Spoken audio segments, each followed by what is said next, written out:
Chapter 776. Seeing that no one had spoken for a long time, Alex first looked outside through the door. Was there no one outside? There seemed to be some noise downstairs. She ran to the balcony and looked down. It was already dark, but Alex still saw Chen Zhao get out of the car. Then she saw Chen Zhao, who was carrying little Jerlin, face off with a few people. They were pointing their weapons at Chen Zhao, but because they were quite far away, she couldn't see clearly. Alex didn't know what to do, but something strange happened. She didn't know what was going on either. Chen Zhao didn't do anything, but the people put down their guns. Then she saw Chen Zhao drag 5 people into the trunk with one hand. They seemed to be tied up with black ropes. Alex immediately rushed downstairs. She only had time to see Chen Zhao's rear lights. Alex immediately returned to the garage and chased after Chen Zhao in her car. There weren't many cars on the road. Although Alex had to drive for a few minutes, she still found Chen Zhao's car. She followed him all the way to a rather desolate suburb. Just then, Alex's phone rang. "Alex, why are you following me?" Chen Zhao's voice came from the other end. "You know I'm following you?" "Of course. This road is so secluded. Unless I'm blind, there's only 2 headlights. I saw you arrest 5 people. Are you going to call the police?" "No, they're all related to Jerlin's death." Alex wasn't a law-abiding person. In fact, not many lawyers would actually follow the law completely. Their job was to find loopholes in the law. Just then, Chen Zhao stopped the car and Alex followed. "You shouldn't be here." Chen Zhao carried little Jerlin and looked at Alex, who ran over. "Why can't I be here? You even brought little Jerlin here. She doesn't know anything. Also, look, she's already asleep. What do we do next? Carry the child." Chen Zhao shoved little Jerlin into Alex's arms. When he opened the trunk, the 5 people were about to become deformed. The trunk was only so big, and the 5 of them weren't small. If they were locked in for another 20 minutes, they would probably suffocate. Alex was a bit puzzled. She clearly saw that these 5 people were tied up with black ropes. How could they disappear now? Forget it. Maybe I'm seeing things. Chen Zhao dragged a person down. The man screamed in fear. Wow! Little Jerlin was startled awake, and then she burst into tears. Alex hurriedly comforted little Jerlin. Chen Zhao grabbed the man's mouth. "Please don't make any noise. You're scaring my daughter." Alex looked at Chen Zhao. "He did wake your daughter up, but you scared him so much that he peed his pants." The 4 people in the trunk listened to the screams outside, which were far scarier than the ones outside. Humans' greatest fear came from the unknown. They didn't know what was going on outside, so they were more afraid than facing Chen Zhao directly. Alex didn't know what Chen Zhao was doing either. He seemed to be stuffing something into the man's mouth. Then the man began to struggle and spasm, but he couldn't make a sound. "Alex, do you want to rest in the car?" Chen Zhao asked. "I don't need it, but my little Jerlin needs it." Chen Zhao looked at Alex. Alex thought about it and returned to the car. She probably understood what Chen Zhao was thinking. It wasn't convenient for an outsider like her to participate in some things. Perhaps the following scene would be very cruel. Alex carried little Jerlin back to the car and closed the window. Then Chen Zhao pulled the second person out of the trunk. Seeing his partner on the ground, the man's legs went soft. Chen Zhao stuffed another ball of dark serum into his mouth. Then a 3rd person, then a 4th, then a 5th. Alex couldn't hear the 5 people's screams, but she could see them spasm on the ground. It was a silent pain. Although she couldn't hear anything, it was even more terrifying than the screams. "Tell me who sent you," Chen Zhao said. "Whoever is willing to speak can raise their hands. If not, you'll suffer like this forever." The 5 people fought to raise their hands. Chen Zhao picked one. The man's pain suddenly disappeared and he could make a sound. "Tell me." A moment later, Chen Zhao got his answer. The 5 people were thugs. They belonged to a local gang. A moment later, Chen Zhao returned to the car. Do you know the Black Wolf Gang? Yes, a famous gang in San Francisco. Is this related to them? Chen Zhao took out his phone and dialed a number. Hello, you're Mr. Scott, right? Chen Zhao asked. Who are you? Why are you holding Rat's phone? I want to ask who told you to send people to harass Ms. Alex. What happened to Rat and the others? Mr. Scott, please answer my question directly, okay? Release my people. Otherwise, I will make sure that you and your family will never be able to live in peace. Looks like our friendly negotiation failed. I'll go find you now. Chen Zhao hung up and turned to Alex. Go to 16th Street. Scott was furious.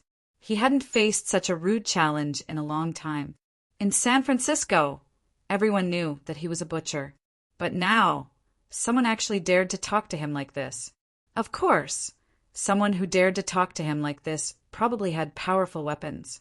Scott immediately gathered all his subordinates in the headquarters. Boss, what's going on? Scar was Scott's right-hand man. He'd once been a mercenary, but because he'd broken some mercenary rules, he'd been ostracized by the entire group. In the end, Scott had taken him in. Scott's current status was largely due to the group of gunmen trained by Scar. After Scar's military training, the gunmen might not be comparable to real soldiers, but their combat ability wasn't something regular gangsters could compare to. We'll have an uninvited guest tonight, Scott said. Just one. Maybe a powerful armed force. I'm not sure how strong he is right now. Scott's eyes flashed. Bring him to me. No one has ever spoken to me so rudely. No matter who he is, I'll make sure he doesn't leave. Chapter 777. Jin, are you sure you want to go in alone? Alex looked at the 7- or 8-story building in front of her. That building was the headquarters of the Black Wolf Gang. On the surface, it looked like a security company, but even hoodlums didn't dare to come here. The entire building was pitch black. There was no light at all.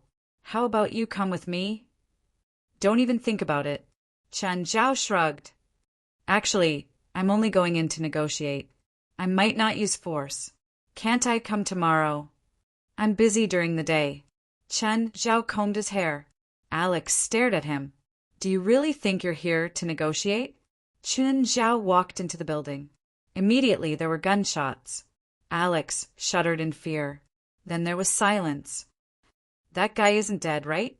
Alex thought to herself. Scar stood in front of the second floor's fence, holding a sniper rifle. He looked at the corpse lying in the hall. Boss, it's done. There's only one person. Sorry, no one survived.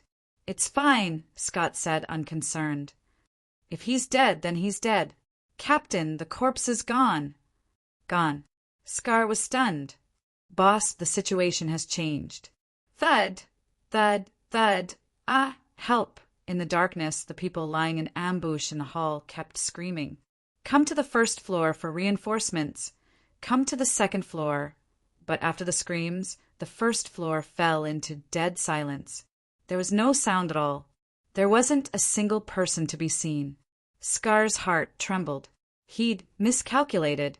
Suddenly, a cold hand appeared from the darkness without any warning and grabbed Scar's neck. You shot me just now, right? Chen Zhao's voice rang in Scar's ears. Scar spun around and pulled out his gun to point at Chen Zhao, but there was no one behind him. Damn! Scar tried to turn around again, but Chen Zhao had already grabbed his wrist and pointed the gun upwards. Scar tried to break free, but he wasn't strong enough to shake Chen Zhao's grip.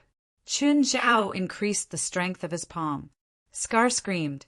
Just like that, Chen Zhao dragged him up. Alex kept looking at the building in front of her. Although the building was dark, they could still see the light of the gunfire. First, there was the flash of light on the first floor, then the fire on the second floor, then the third, fourth, fifth. Alex's mind was a mess. A single person breaking into a fully armed gang's headquarters and continuously breaking through it? Could he wipe out the entire gang by himself? At this moment, Scott, who was on the top floor of the building, was also panicking. Based on the report from his subordinates, the other party was constantly breaking through and had already reached the 6th floor. No matter how many ambushes he set up, how many gunmen. Even if they used their only heavy machine gun, they still couldn't stop that person from breaking through. Every time he spoke to his subordinates through the walkie-talkie, it was as if they were on the battlefield. Gunshots and explosions rang out one after another. The fear continued to spread. After more than 10 minutes, the gunshots on the 7th floor stopped. At this moment, the elevator to the 8th floor opened. Scott quickly raised his gun and pointed it at the open elevator door. The elevator was littered with corpses, and the entire elevator was dyed red with blood. There was only one person standing inside. Scott looked at the Asian nervously. "Who are you? What are you trying to do?" Scott roared hysterically. "Who told you to send those people to cause trouble for my sister-in-law? Or was it your own request? Did you kill my daughter's mother?" Chen Zhao walked out of the elevator. "I don't understand what you're saying." "You don't understand?" Chen Zhao walked toward Scott. Scott immediately yelled nervously, "Don't come over! Don't come over! I'm going to shoot!" But his yelling couldn't stop Chen Zhao. Chen Zhao still walked toward Scott. "You have one last chance. Who told you to send people?" "A member of Bright Electronics' board of directors," Scott finally answered. He couldn't take it anymore. He didn't want to face Chen Zhao anymore. There were dozens of gunmen in the entire building, but Chen Zhao had actually broken through. He knew that the gun in his hand couldn't guarantee his safety at all. Where were his subordinates? Were they dead or alive? Then why did they do this? Chen Zhao asked. "I don't know. I just took the money." An hour later, Chen Zhao returned to the car. The moment Chen Zhao opened the door, Alex could feel the smell of blood on Chen Zhao's body. Just as she was about to ask, Chen Zhao spoke first. "Cover little Jerlin's ears." "What?" "Cover my daughter's ears." "Why?" Rumble, the 8-story building began to emit violent explosions. Amidst the flames and explosions, the building started collapsing. "Wah!" Little Jerlin was startled awake again, and with a wah, she began to cry. "See!" Jerlin woke up in fright again. "You killed them all?"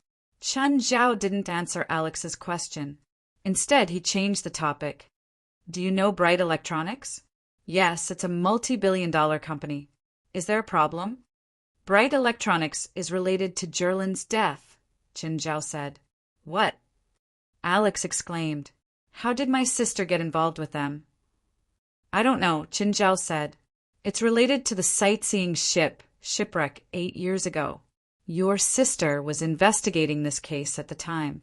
It might be related to Bright Electronics." Alex's expression turned serious. "If Bright Electronics is related to Jerlin's death, what are you going to do?" "There's a saying in China, a life for a life, a debt for money.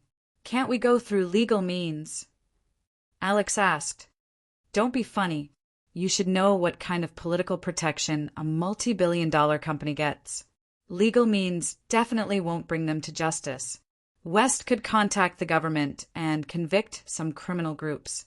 But he couldn't touch a multi-billion-dollar company either. When you gave me the information, you should have known that I wouldn't go through legal means, right?"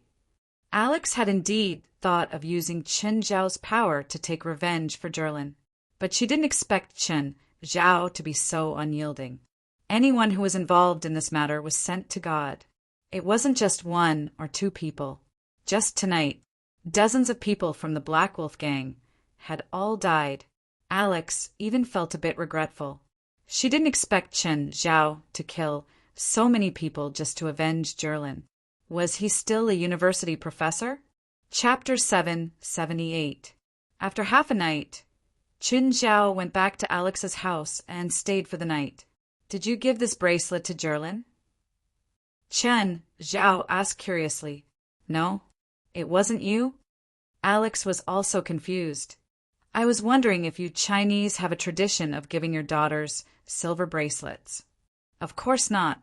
Chen Zhao held Jerlin's wrist. He'd seen it before, but he hadn't observed it closely. Now that he looked at it again, it didn't look like a normal silver accessory. Chen Zhao reached out to take it off, but he couldn't pry it open.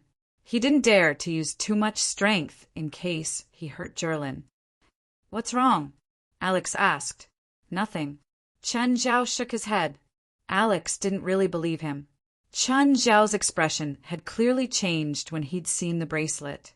However, she couldn't figure out what was wrong with it. Then Chen Zhao carried Jerlin back to the house. Alex could vaguely hear Chen Zhao talking on the phone in the guest room. He seemed to be talking about silver bracelets and cults. "President, we've checked. The missing children do have silver bracelets," Wes said. "Go search now. Check all the hospitals. If the bracelets appear on the children's hands, they might be targets of cultists." With this clue, West and the others didn't run around like headless flies like before. West notified the other members of the society. They were now squatting at all the hospitals and investigating. Gaia and more teamed up. They were now outside a baby isolation room. "Officer, it's those two. They've been sitting outside the room for the whole night. I suspect they have ulterior motives." The doctor pointed at Gaia and more across the aisle. At the moment, both of them were a bit dispirited. After all, they hadn't slept for the whole night. They didn't have much energy. The officer walked over with his men. "You too. I suspect you have ulterior motives. Please follow me back to the station for investigation." "Fuck, do you know who we are?" Moore stood up immediately. Pointing at the officer, he yelled, "You say we're bad guys? We're protecting these children."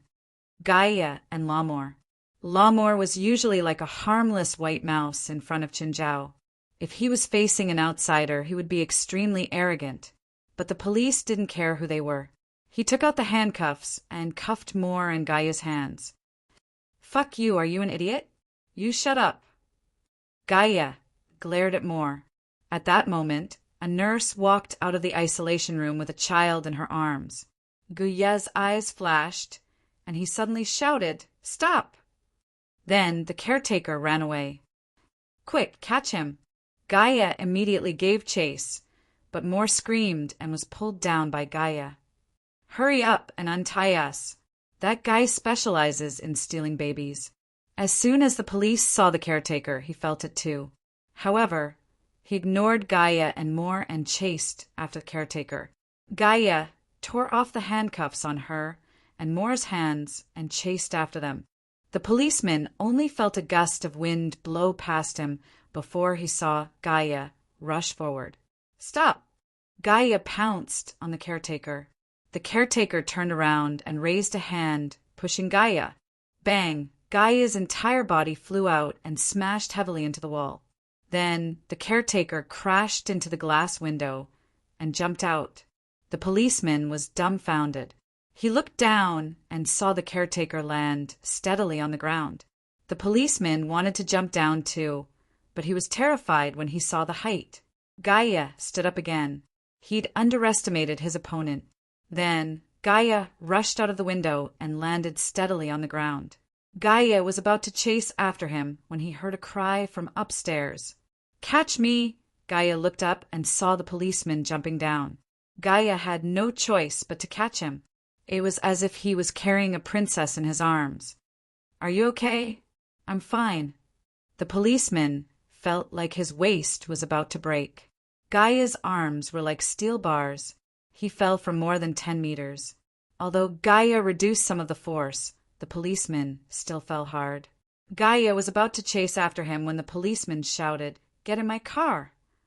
Although the policeman's entire body was in pain, he endured the pain and shouted. His car was right next to him.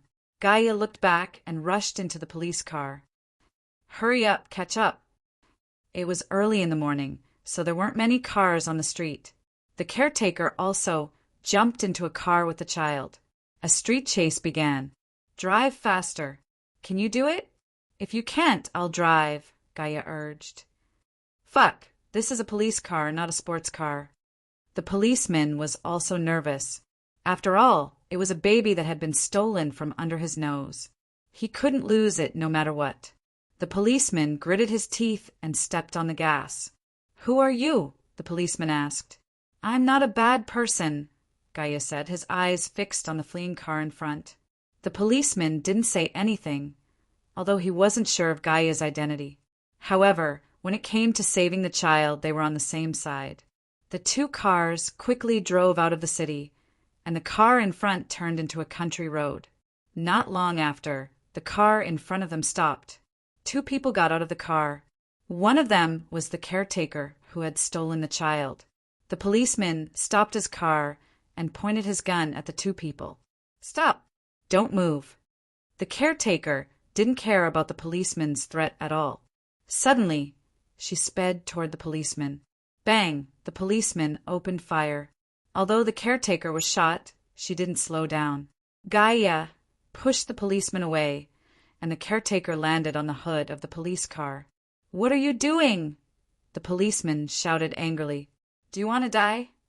Gaia glared at the policeman. "I have a gun in my hand." But just then, the caretaker tore the hood of the police car off. The force almost made the policeman's eyes fall out. "Step back," Gaia said. "This thing isn't something you can handle." "You're the one who should step back, woman," the policeman said relentlessly. Gaia looked at the policeman. The policeman was frightened by Gaia's gaze and took 2 steps back. The caretaker grabbed the hood of the car and threw it at Gaia and the policeman. Gaia raised her leg and swept it horizontally, sending the caretaker flying. Gaia loosened her muscles. "The child is in the car. Go and carry him down. Leave this to me. The policeman looked at Gaia and swallowed his words. But after a few steps, he suddenly stopped. Chapter 779. The policeman retreated to Gaia's side. "Can you explain what that thing is?" Gaia looked at the man. He was now at least twice as tall. His skin had darkened and was covered in a layer of scales. His palms had grown sharp claws, and a large tail had appeared behind him. His pupils had also become inhuman. He looked like a lizard man. Just then, the mutated lizard man pounced at Gaia and the policeman. Swish! Gaia's chest was scratched by the strange man's claws. Gaia didn't show any mercy. She punched the strange man's head with great force. If this punch landed on an ordinary person's head, it would definitely be smashed like a watermelon. But this lizard man was unharmed. Of course, it wasn't completely useless. The strange man was also stunned by the punch. "Go get the child out," Gaia shouted. At the same time, she kicked the lizard man away. The policeman ran to the car where the child was placed. The caretaker pounced on it. The policeman was so frightened that he turned around and fired 2 shots at the caretaker. Bang, bang. Although the bullets were embedded in the caretaker's body, the caretaker didn't feel any pain. He didn't even bleed. A cruel smile appeared on the caretaker's face. He raised his fist and was about to hit the policeman's head. Gaia sprinted and hugged the caretaker's waist. Then she stabbed him upside down. "Do you know how to save people?" "Useless." The policeman was embarrassed and annoyed, but he was indeed a little stunned by the fight between Gaia and the 2 monsters. At this time, he didn't dare to delay any more. Gaia and the 2 monsters were fighting fiercely. It seemed that Gaia was even slightly injured. The 3 of them were in a complete mess. Gaia was still struggling to fight 1 against 2. The main reason was that she didn't have her weapon with her. The caretaker pounced on Gaia and bit hard at her neck. Even though Gaia had copper skin and iron bones, the bite was painful. However, this bite also angered Gaia. Gaia didn't care that the caretaker was still biting her neck. She directly pulled the caretaker down. The caretaker's mouth was still stained with blood from Gaia's neck. Gaia, pride, opened the caretaker's mouth. She took a deep breath and spewed dragon breath at the caretaker's mouth. Then, with a kick, the caretaker's body exploded in midair with a bang. The policeman got out of the car with the baby in his arms. He happened to see this scene. "Are you a monster too?" Gaia glared at the policeman. Protect the child. The policeman stopped talking.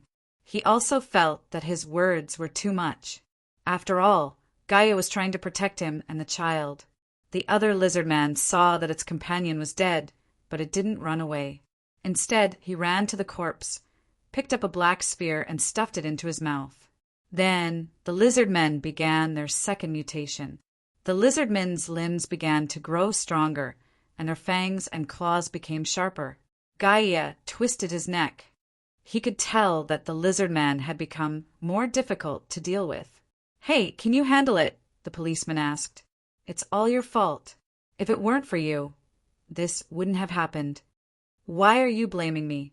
Originally, my partner and I were protecting the child, but you actually wanted to arrest us. If my partner was here, I wouldn't have fallen into such a bitter battle. Now, I don't even have my own weapon. How would I know that you were protecting the child?"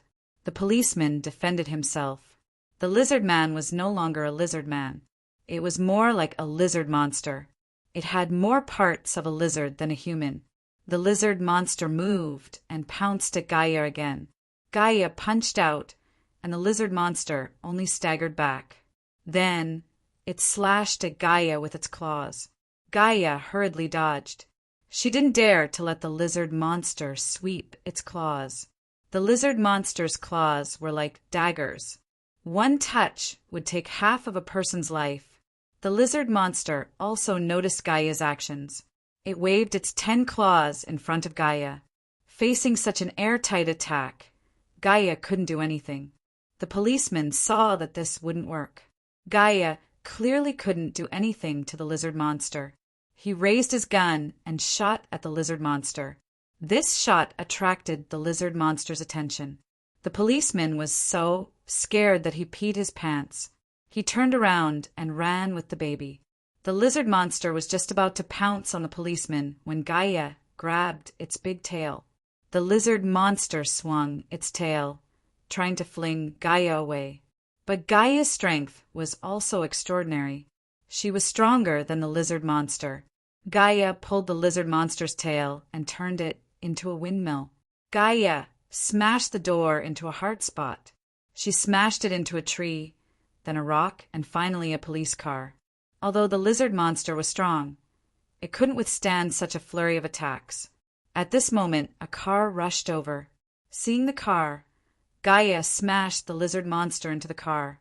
Bang! The lizard monster was stunned by the impact and stood up shakily. Just then, Moore poked his head out of the car. "Gaia, your weapon." Moore wanted to throw Gaia's weapon to her, but Gaia's weapon was too heavy. Gaia rushed to the front of the car, grabbed the big sword in the back seat, and slashed at the dazed lizard monster. "Alive! Alive!" Moore shouted. Gaia also reacted at this moment. She changed from slashing to slapping. Bang! The lizard monster was slapped away by the big sword the size of a door. With the weapon, Gaia's combat ability skyrocketed. The police officer was mesmerized by Gaia's majestic appearance. Gaia slashed again. She used the big sword as a hammer. Facing Gaia with the big sword, the lizard monster couldn't resist at all. Gaia slashed again. This time, Gaia cut off the lizard monster's left leg. But the lizard monster, whose left leg had been cut off, lay on the ground and moved forward like a lizard. Its movement wasn't affected by the loss of a leg. Instead, it was even more agile than before. However, it was still a little weaker than Gaia right now.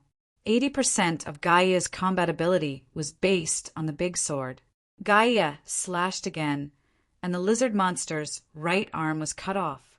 This time it completely lost its ability to move and couldn't resist anymore. The police officer immediately ran to the lizard monster and pointed his gun at it. "Don't move. You're under arrest. You have the right to go away." Gaia pushed the police officer away. "Do you know you're attacking a police officer?" the police officer said unhappily. Gaia's response was a middle finger. The police officer felt wronged. "I don't want to argue with a woman." Gaia pulled the lizard monster's tail and walked to her car. "Where are you taking him? He's a suspect now." He's my captive. Don't you agree? Gaia looked at the police officer. Chapter 780. Benjamin kept explaining to his captain. Captain, I'm not lying. It's the monster that kidnapped the children and the big woman. You've seen the surveillance footage from the hospital. The footage has been deleted, the captain said. The captain said, in addition, although you saved the child, I still hope that you can be honest and not exaggerate your achievements. In addition, your car will be under the public account. You don't have to worry about having to bear the maintenance costs because of your mistakes. I'm not worried about that. Captain, I'm telling the truth. The woman caught the lizard monster, Benjamin said excitedly. Benjamin said excitedly, Captain, I've checked.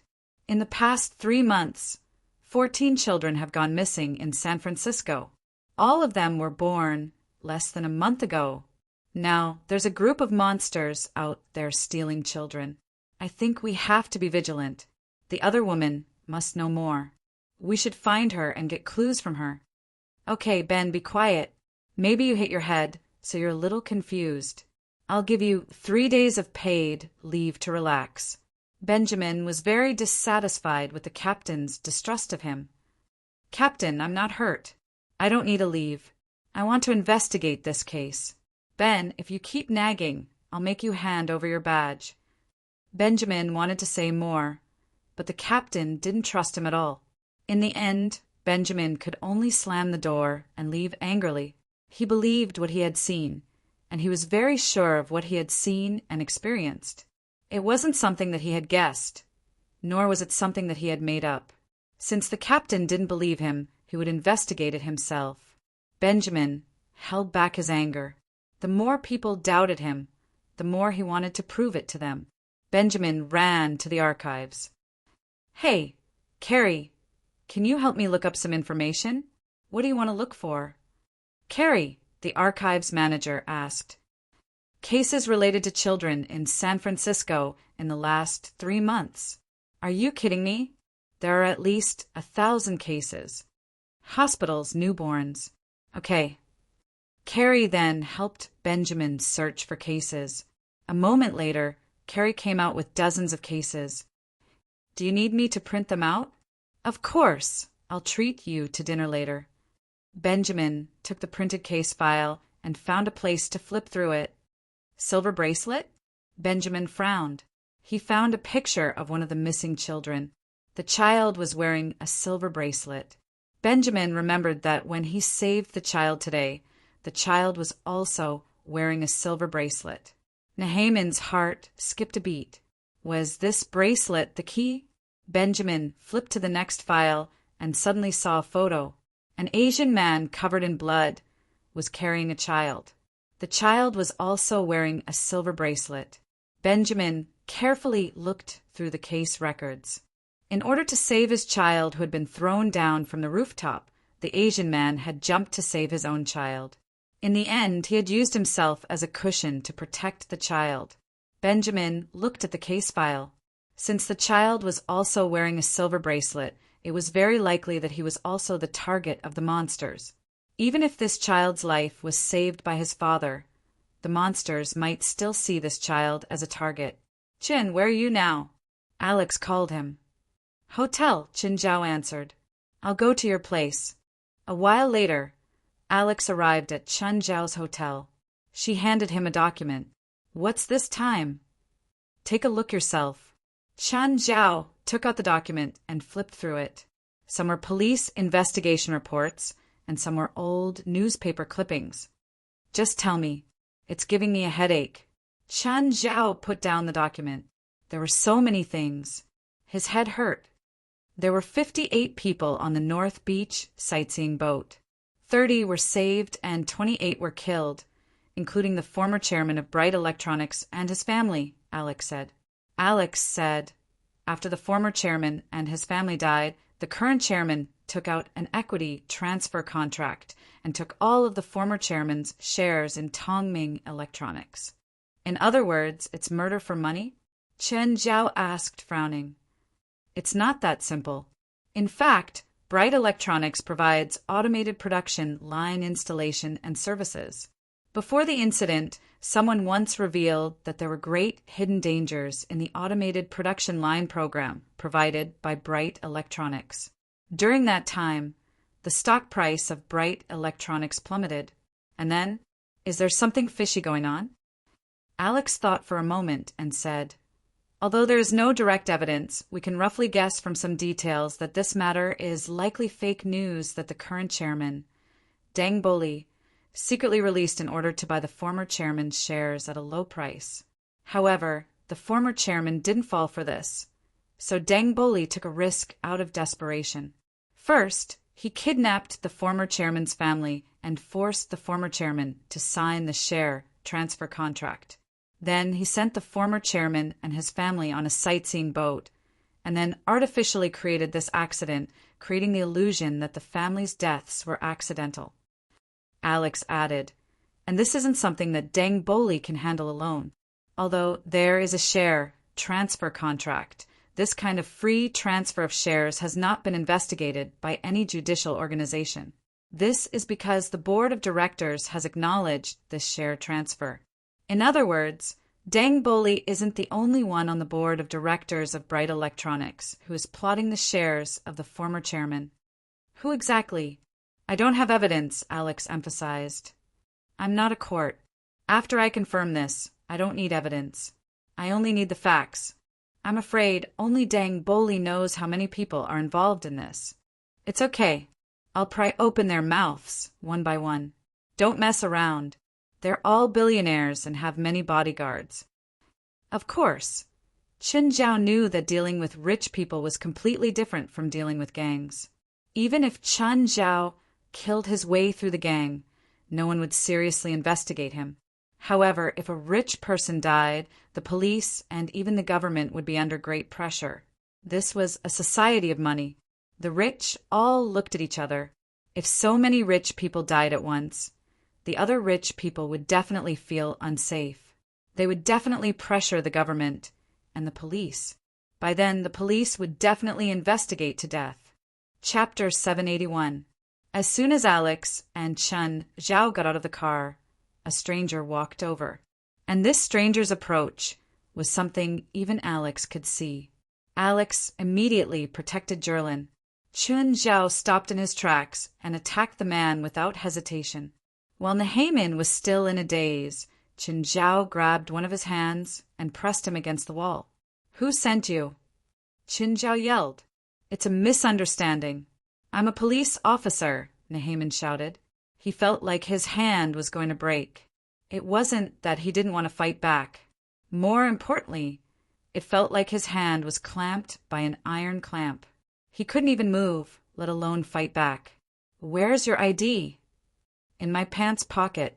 Chen Zhao took out his ID and glanced at the photo. Alex, call and check this officer's number. He's a police officer, Alex said after putting down the phone.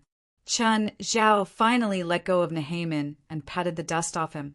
Nehamin's expression was gloomy. He moved his right arm. You're Mr. Chen, right? Yes. What's up?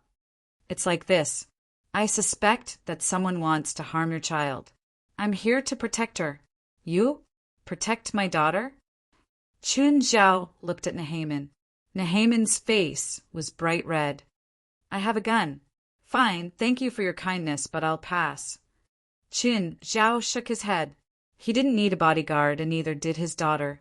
If he couldn't even protect Jerlin, these useless police officers wouldn't help either. Mr. Chen, I'm doing this for your own good. The people who want to harm your daughter aren't ordinary people. You're good at fighting, but you're probably not their match. Alex glanced at Chen Zhao. Huh. This guy had wiped out an entire gang by himself. His combat ability couldn't be explained by just being strong. Thank you for your kindness, but I really don't need it. Mr. Chen, let's go. Chen Zhao didn't plan on wasting time with Nehamin. However, Nehamin chased after him relentlessly.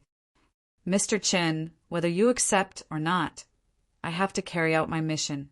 Nehamin planned to forcefully protect him. Chen Zhao looked at him. Up to you. With that, he closed the door and locked Benjamin outside.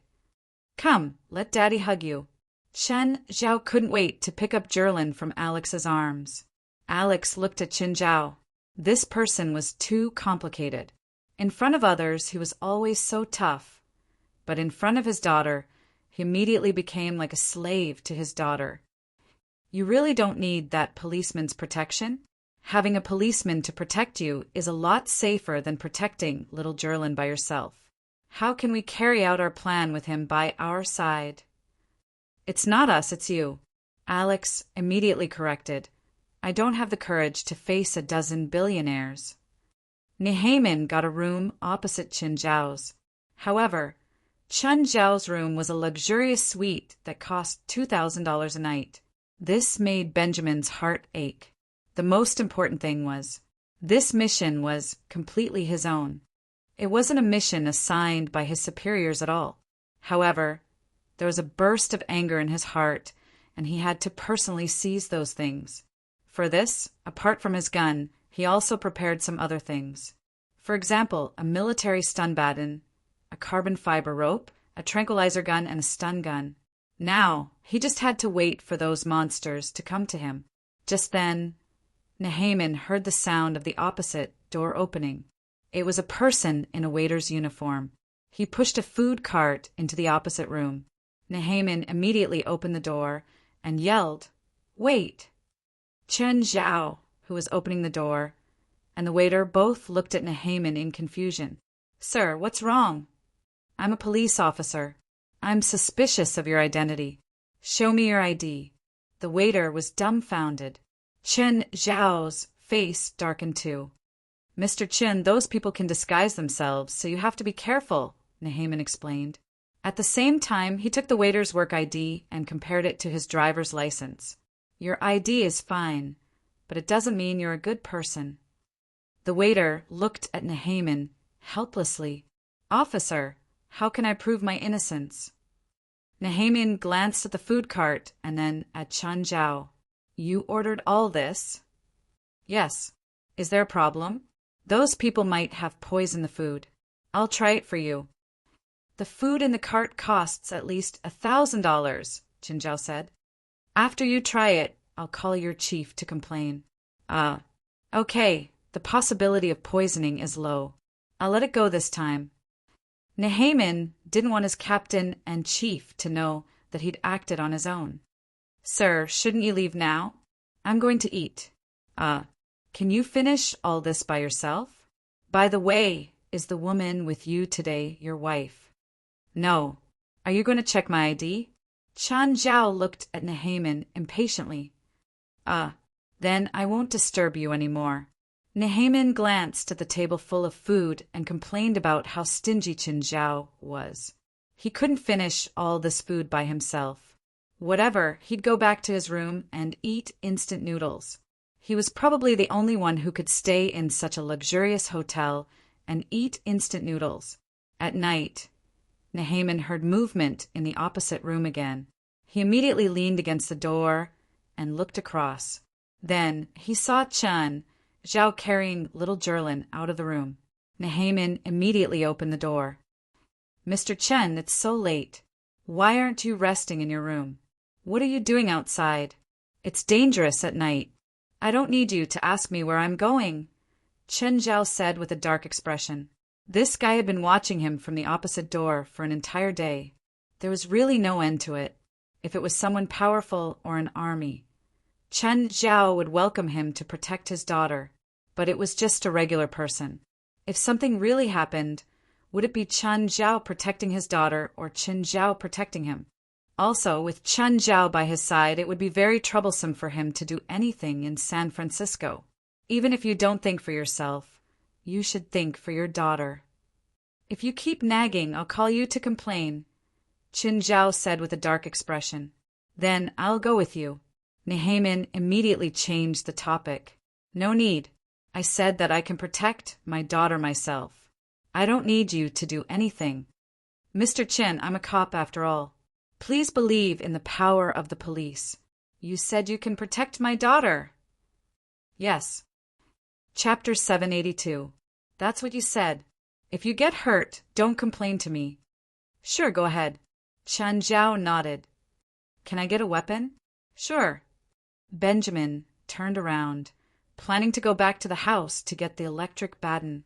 Chen Zhao had already kicked Benjamin's, but making his head and face touch the door intimately. Idiot. Chen Zhao carried Jerlin away. Ada, Ada. Jerlin laughed so hard that her saliva flew everywhere. She clapped her tender hands. She seemed to really like Benjamin's funny behavior.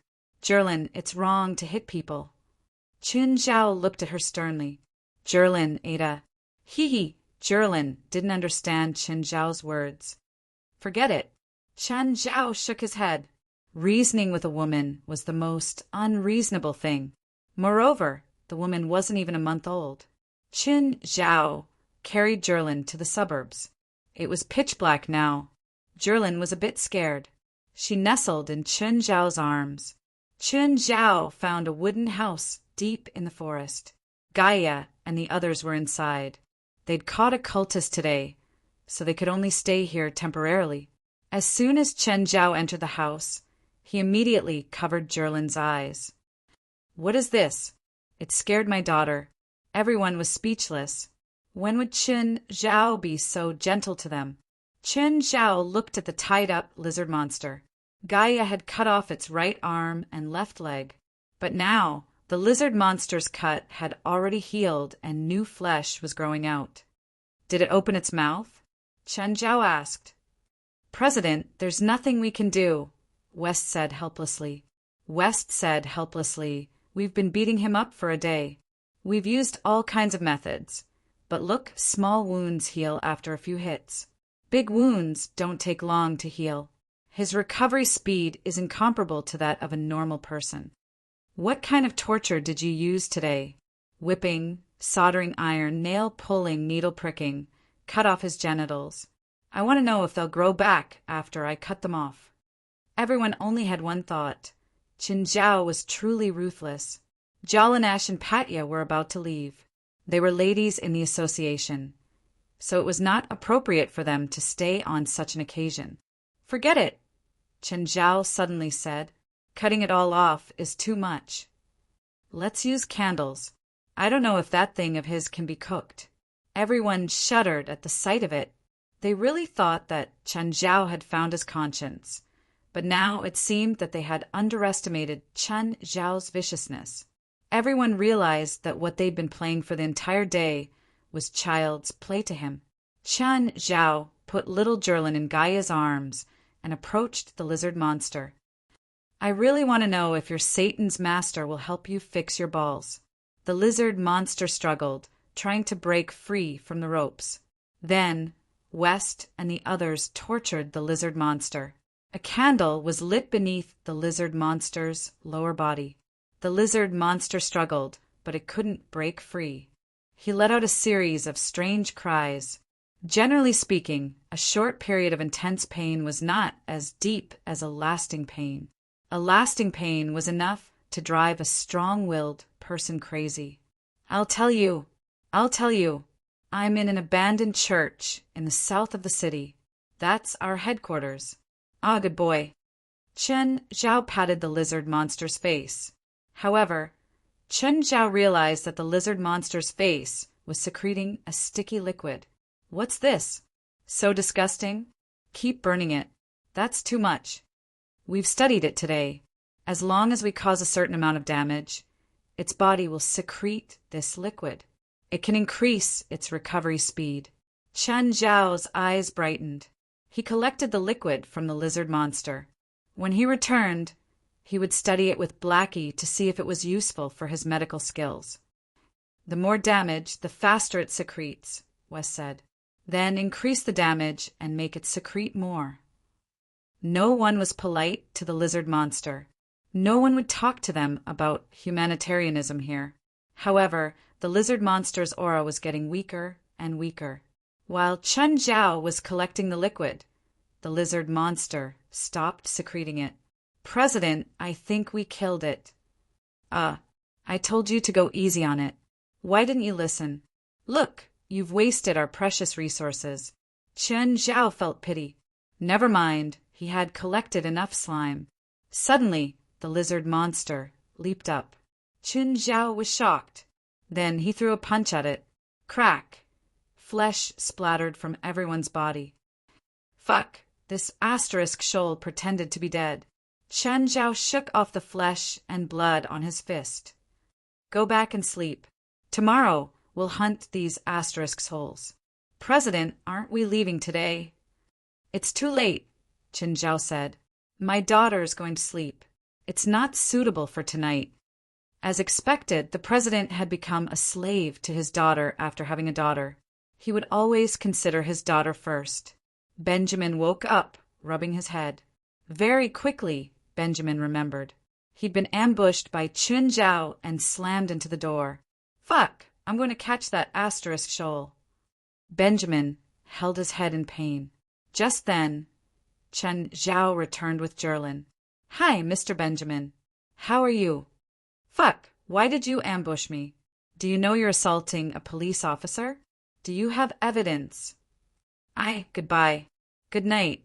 Chen Zhao didn't want to waste time with Benjamin. He closed the door. Benjamin wanted to reason with Chen Zhao, but a few more people came from the hallway.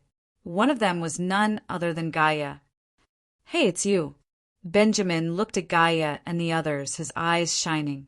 They should be Gaia's companions. They'd caught the lizard monster today. They must have gotten more clues from it. If he followed them, he might have a better chance of catching those monsters. Gaia, do you know him? Gaia glanced at Benjamin. No. Benjamin didn't expect Gaia to lie. Let's go, Gaia said, waving her hand. Ignoring Benjamin, the others all stayed in Gaia's room. We'll hunt the cultists tomorrow, Wes said. We can't let the president participate. Why? Gaia asked, confused. Although they're cultists, most of them are actually ignorant civilians. But you've all seen how protective the guild leader is of his daughter. If he gets involved, he'll definitely kill without mercy. When that happens, rivers of blood will flow. But can you stop Chin? Gaia looked at West. Chapter 783. A child at Jerlin's age would throw a tantrum 4 or 5 times a night. Chen Zhao almost didn't dare to sleep, afraid that Jerlin would throw a tantrum again. It couldn't be helped. Every parent had to go through this. Chen Zhao didn't dare to turn off the lights, afraid that Jerlin would be scared to wake up in the dark. Kids were more sensitive. Around 4 in the morning, Jerlin woke up again. Ada, apart from this tone, Jerlin didn't know how to make any other sounds. Every time little Jerlin cried or laughed, her saliva would splatter everywhere. For Chen Zhao, who had just become a father, this was a very special feeling. In every parent's eyes, their child was the most special and unique. Chen Zhao's diaper-changing skills had gone from rusty to proficient. He also had to soak milk powder and clean Jerlin up and down. Chen Zhao never thought that he would be so skilled at all of this. People were forced to be like that. If he was at home, Chen Zhao would basically let the underlings do it. In San Francisco, there was no one to serve him. Everything had to be done by himself. Every time he would sleep for an hour. Then Jerlin would wake up and throw a tantrum for another hour before going back to sleep. Kids at this age were like this. They were sleepy and active at the same time. Because her body was growing rapidly, she ate a lot.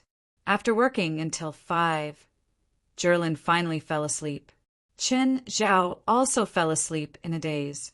When he opened his eyes again, he realized that Jerlin had woken up too.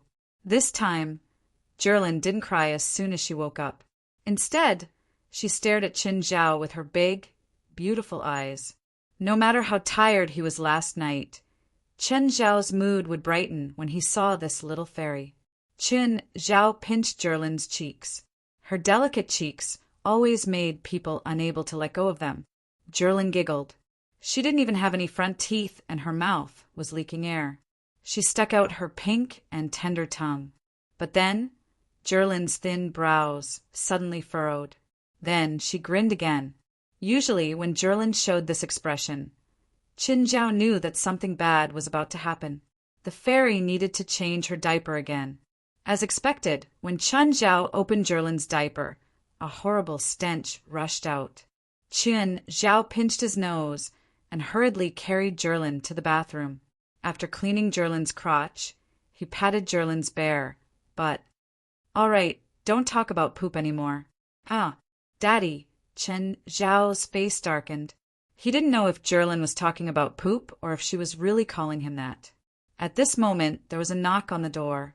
Chun Zhao thought that the breakfast he ordered had arrived. But when he opened the door, he saw West's old face. "Wah!" Little Jerlin immediately cried. "Fuck! Can you not scare my daughter so early in the morning?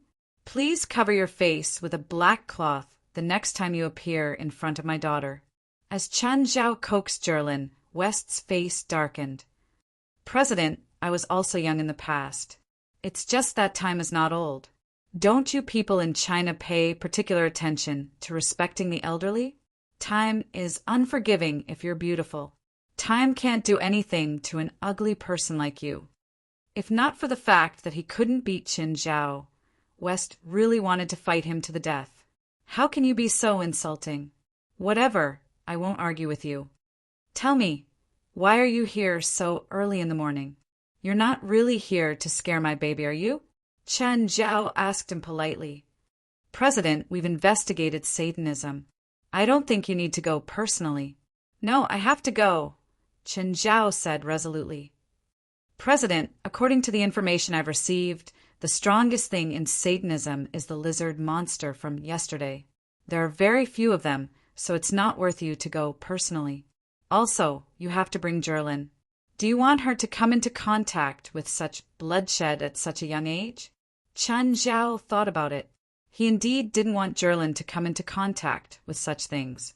But he wasn't satisfied. It had already been 2 or 3 days, but the anger in his heart hadn't subsided. "President, I promise I'll capture the leaders of that evil cult and hand them over to you to deal with. Besides, it's precisely because you've been doing everything yourself that we lack actual combat experience. This is a good opportunity for us to have a good fight. Are you sure you can do it?" Chun Zhao asked. "President, don't look down on us. Plus, Gaia is also participating in this mission." "Okay, remember what you said. I want her alive, preferably in one piece." We'll try our best." Just then, the waiter came. "Sir, please excuse me. President, you're having such a big breakfast. Let's eat together." "Fuck off." Chun Zhao glared at West. West ran back to his room, dejectedly. Chun Zhao also planned to buy something for Feilai and his friends in L.A., since he was free today.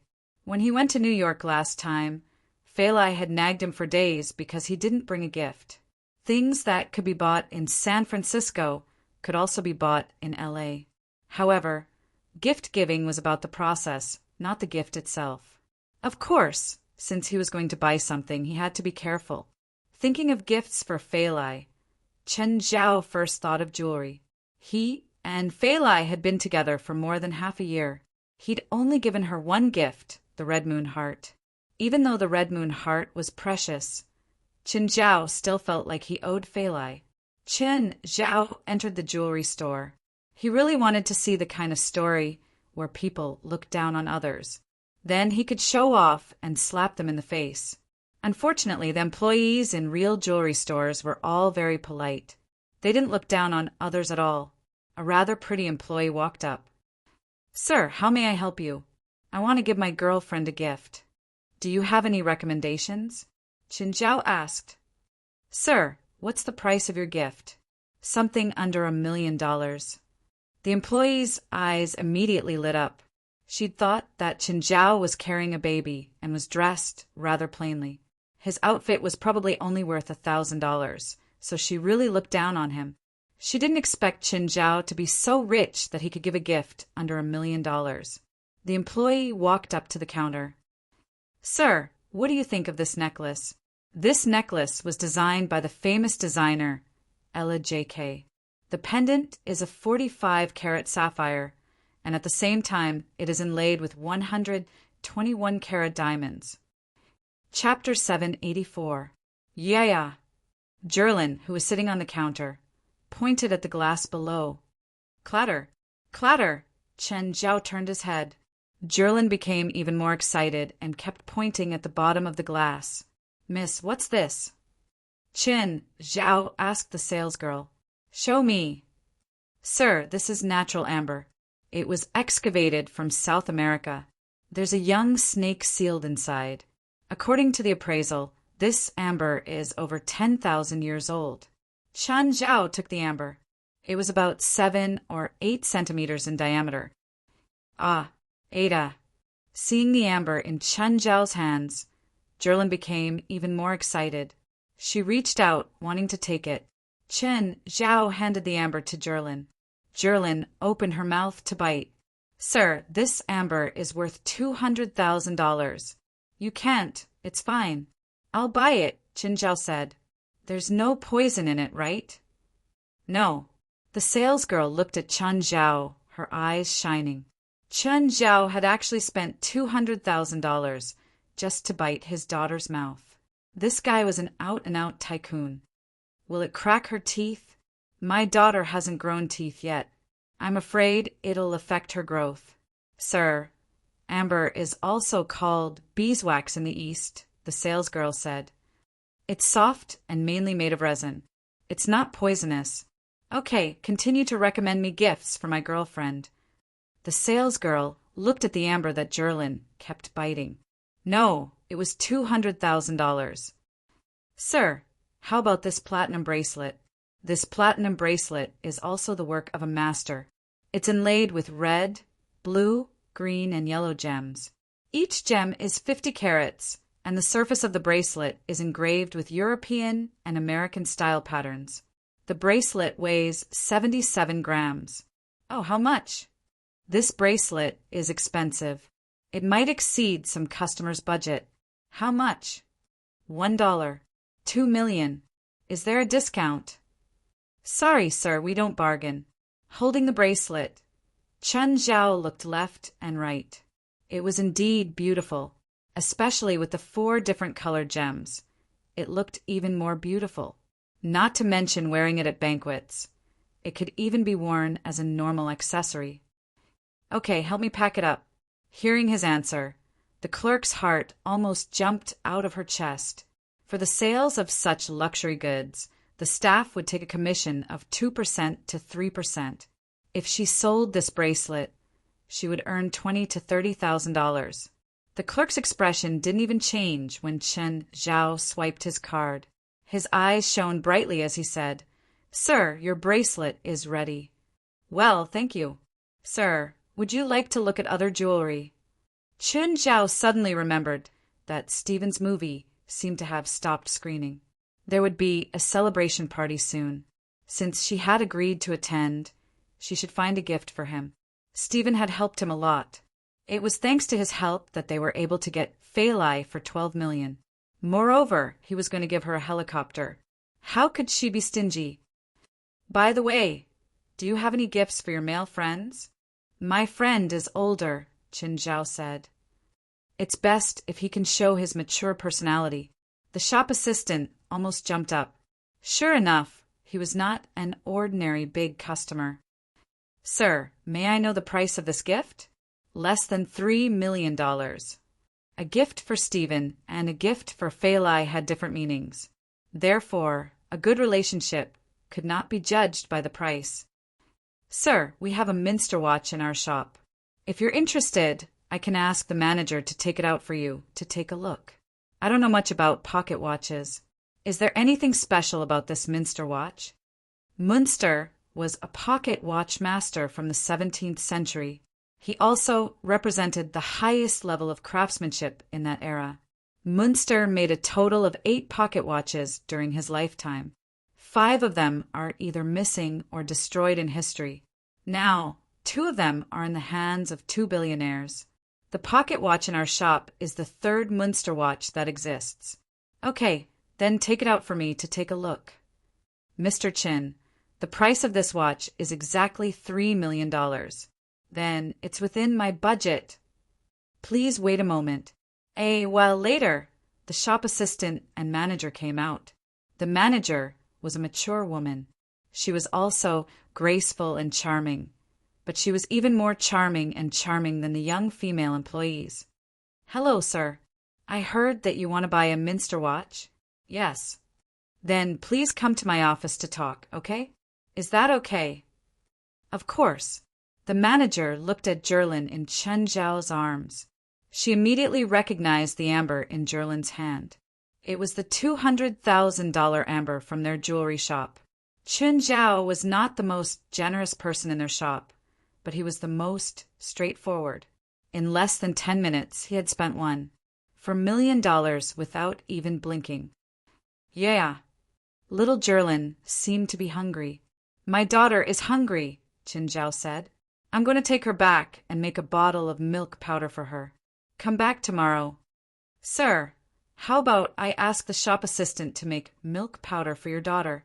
The manager knew very well that if the customer before her left, he might never step into her shop again. She could not easily miss a good customer when doing business. "Do you also provide infant milk powder?" Chen Zhao asked, smiling. "Our jewelry shop doesn't just provide jewelry. We also provide excellent service." "Okay, as soon as possible. I don't want my daughter to be hungry for too long." "Okay, please follow me." At the office, the manager and 2 security guards escorted a box in. "Mr. Chen, please take a look." The manager opened the ancient box. Chen Zhao suddenly felt a wave of magic wash over him. "Huh." Chen Zhao was surprised. "Can I pick it up and see?" "Of course." Chen Zhao picked up the pocket watch and studied it. The pocket watch was still moving. The copper body of the watch had been maintained very well. It had an ancient aura to it.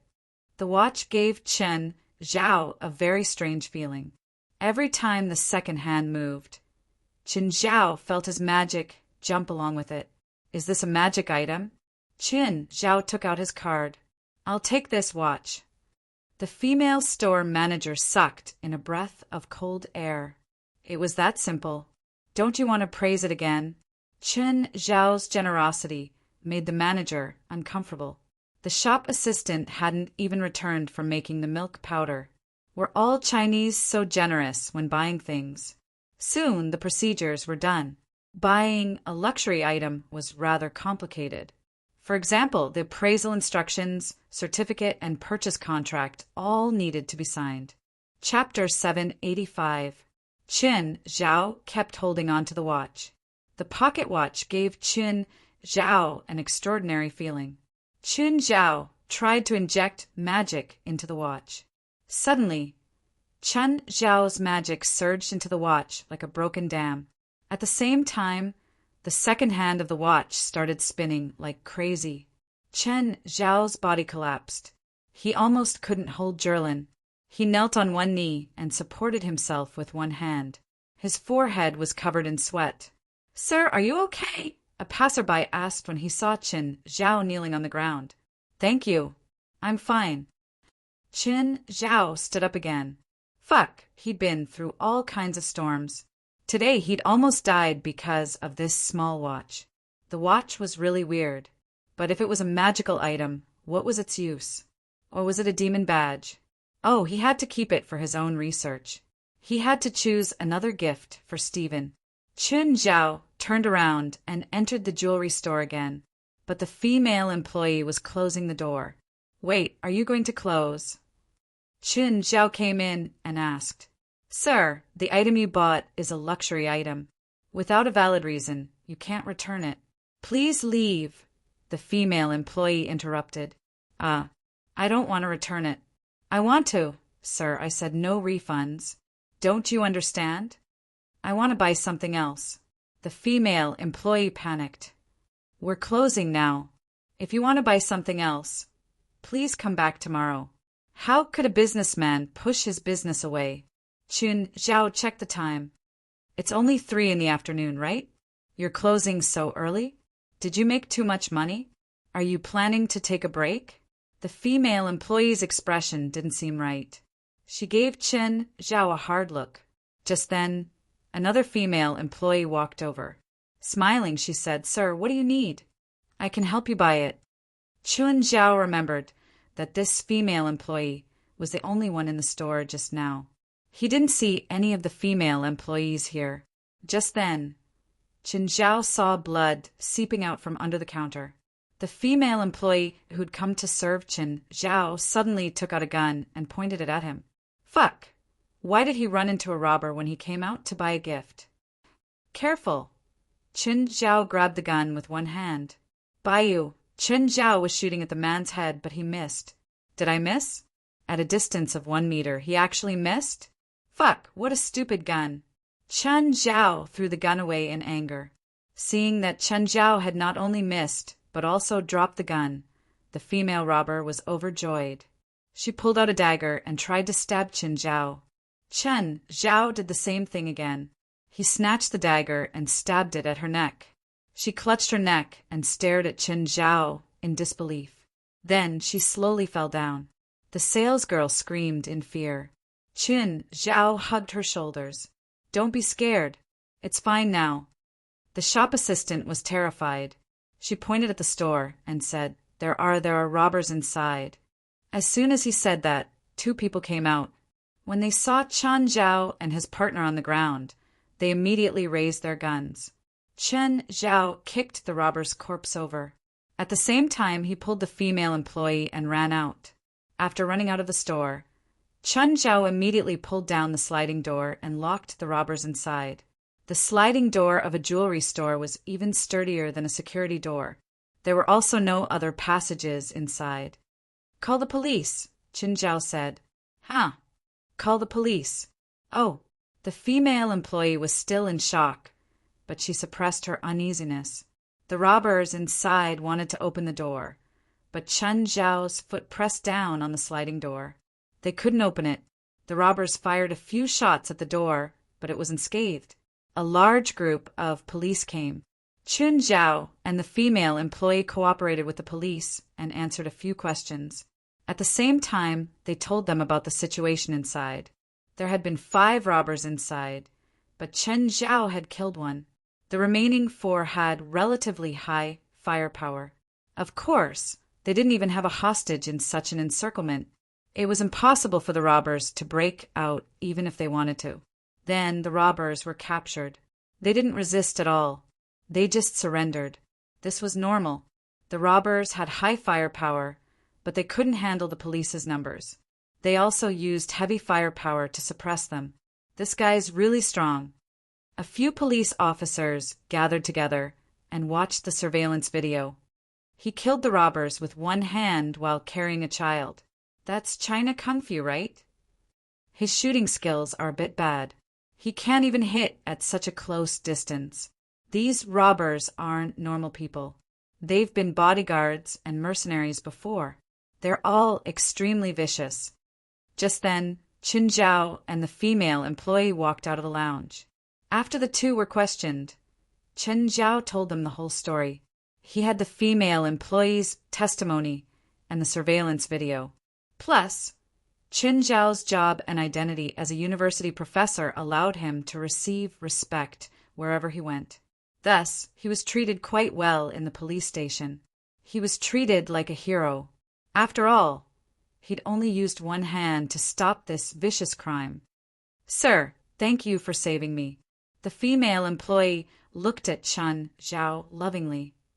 You're welcome. I just happened to help. Chun Zhao smiled. Jerlin was still holding the milk bottle. He'd gotten it from the female employee. Can I treat you to a meal? Chen, are you okay? Just then, Alex walked in and interrupted his conversation with the female employee.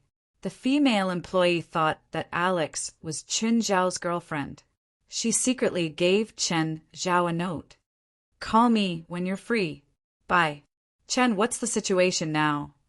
Nothing. I just ran into robbers, Chun Zhao said casually. If you participate in any dangerous things next time, can you not bring Jerlin? I know you're strong, but Jerlin can't protect herself at all. Alex looked at Chun Zhao angrily. I didn't want to participate, Chun Zhao argued. Trouble came to me. I think I should take care of Jerlin. Alex brought up the past again. That's impossible. If you want, go have your own baby. Don't steal my daughter. Do you have to make it hard for me? You know I can't have a baby. Not really, Chen Zhao said, shrugging. You can do a test tube. Alex's face darkened. She gritted her teeth and glared at Chen Zhao. Chapter 786. Just as Chen Zhao and Alex were about to walk out of the station, a police officer hurriedly ran out and blocked their way. Mr. Chen, the 4 robbers escaped. Before they left, they said that they would find you for revenge. Chen Zhao was surprised. Don't tell me the police are with the robbers. The officer was furious and ashamed at Chen Zhao's reply. This was probably the biggest insult to a police officer. Working with the robbers. Mr. Chen, please believe in our impartiality. Fine, I believe you. Please catch the robbers quickly, Chen Zhao said indifferently. I have something else to do. I'll go back now. Mueller, the guy who killed Ryan, is the thing in his hands? Mueller's eyes were bloodshot. Ryan was his girlfriend, but Ryan had died before him. His eyes were filled with hatred. That's right. The female store manager said that an Asian carrying a child bought the watch. I thought this would be the easiest mission. I didn't expect such an accident.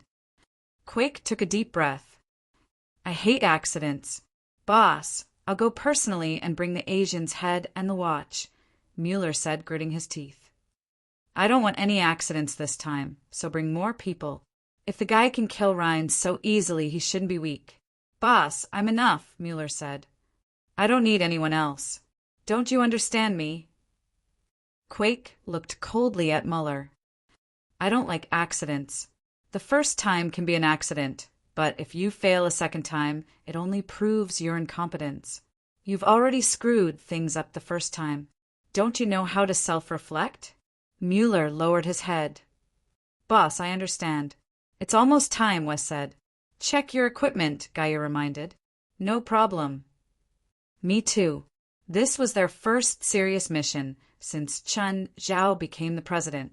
Of course, when they were in Los Angeles, they'd occasionally fought evil spirits, but that wasn't a mission. After checking, they set off from the hotel directly. However, other than Gaia, the others also felt a little guilty, although they were the ones who requested Chen Zhao not to do the job. Chen Zhao was not the only one, but when the time came, they themselves were a little scared. West, are you sure we can handle this? Jalig asked. Have confidence in yourself. The enemy this time is a group of evil cultists. If we can't even handle a few evil cultists, what else can we do? We can't stay under the guild leader's protection forever, right? Actually, there's nothing wrong with staying under the guild leader's protection forever, Morid muttered. Everyone fell silent. All right, what Morid said seemed to make some sense. All right. No matter what, we have to complete the mission on our own this time, and we have to do it beautifully, West encouraged. When the car drove out of the city, Gaia suddenly said, There's a car following us. What? Have we been discovered? Could this be a trap? Everyone tensed up. Patia was even more frightened. Let's call the guild leader and ask him to save us, she said. Be quiet, Gaia said, frowning. Jalig, stop the car.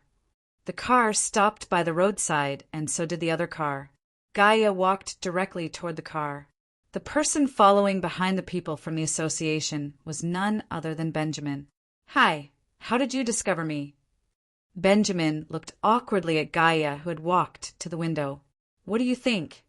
Benjamin's car was parked a dozen meters behind them. In this kind of place where there was no village ahead or shop behind, with a car following more than 10 meters behind, unless one was blind, it was impossible to avoid it at all. Plus, Benjamin didn't have any experience in following people. Why are you here? Why are you following us? Are you going to surround those monsters? I'll go with you. You? No, it's too dangerous. It's not something normal people can participate in. You'd better go back to where you came from. No! Look, I prepared a lot of weapons. Benjamin opened the bag on the passenger seat. There were all sorts of things inside: stun batons, stun guns, fiber nets, and even animal traps.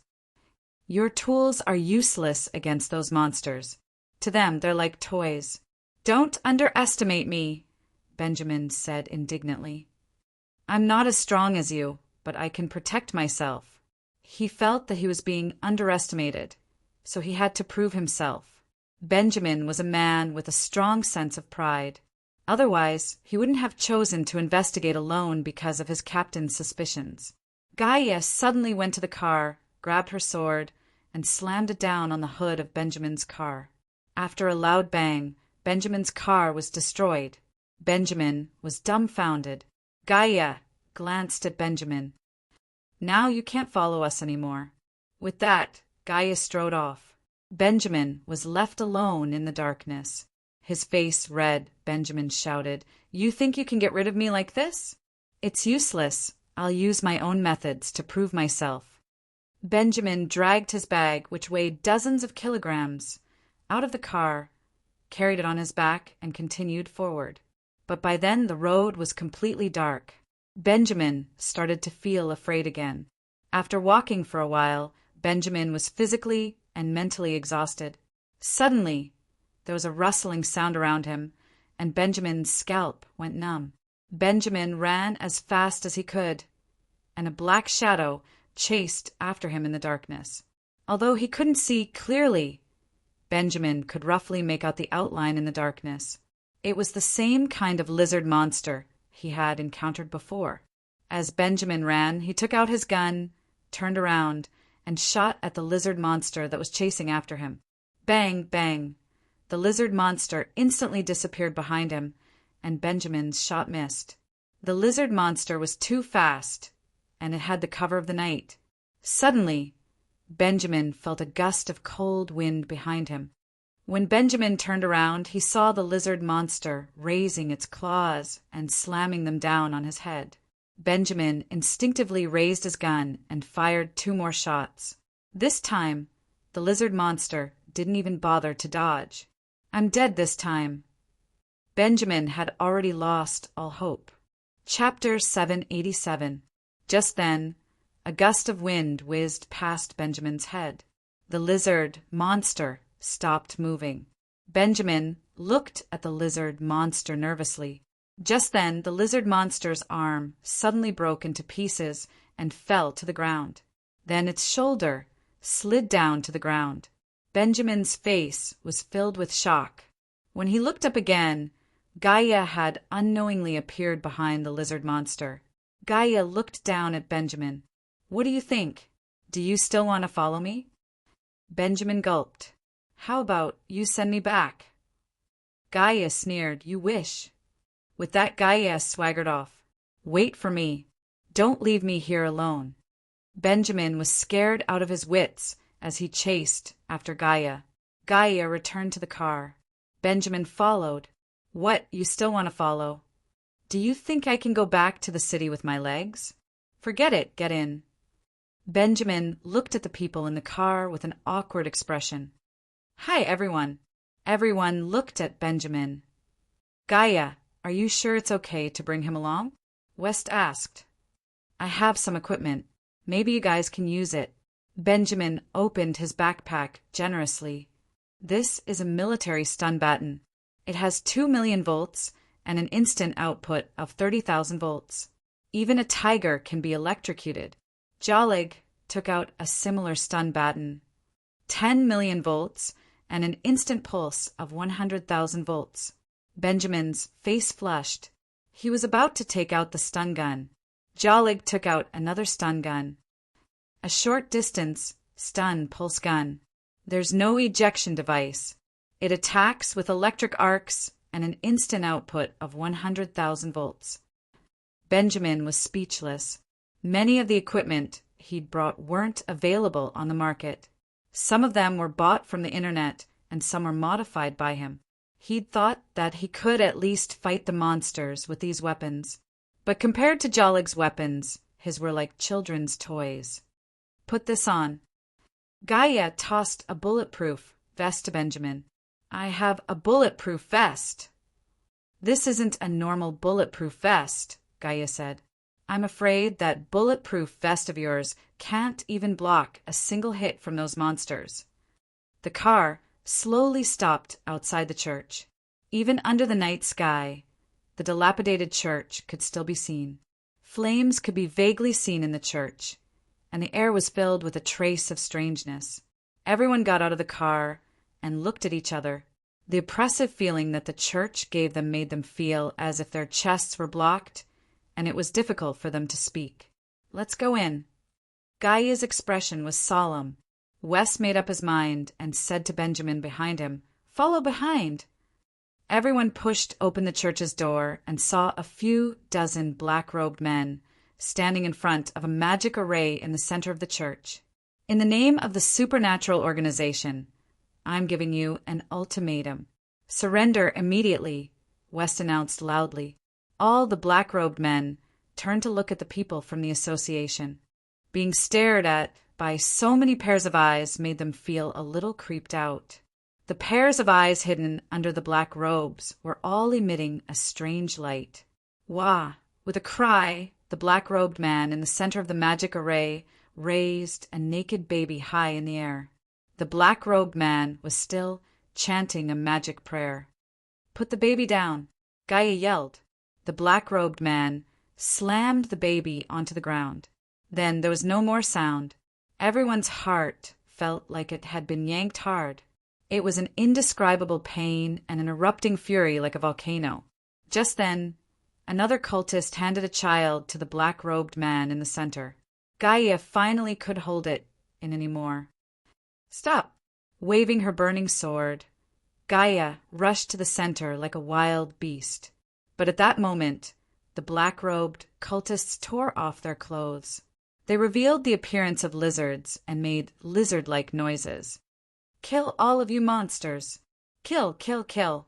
Gaia rushed over without a care, but she still couldn't stop them. She couldn't stop the second child from being smashed onto the ground. Gaia wasn't the only one angry. The others were just as furious. Gaia swung her sword, for lizards were cut in half at the waist. Gaia leaped high into the air and swung her sword at the black-robed man in the center. The black-robed man stretched out his right hand. It was a palm covered in bone spikes.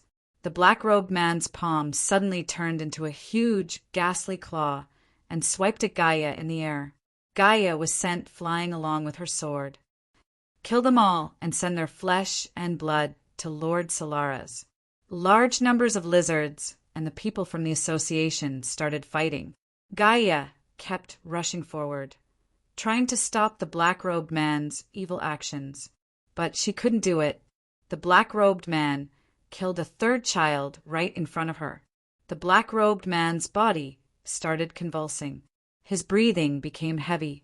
A wave of power surged out of the magic array and entered through his feet, filling every corner of his body. "Ah, come on, Lord Serrera's, I want more. Continue, continue. Just a little more. Give me a little more, I can take it." Benjamin wanted to help, but he realized that the battlefield didn't allow him to. West was also standing with him. "Sir, aren't you going to help them? I'm their brains. I'm commanding them. Air. But I don't think you've commanded them before.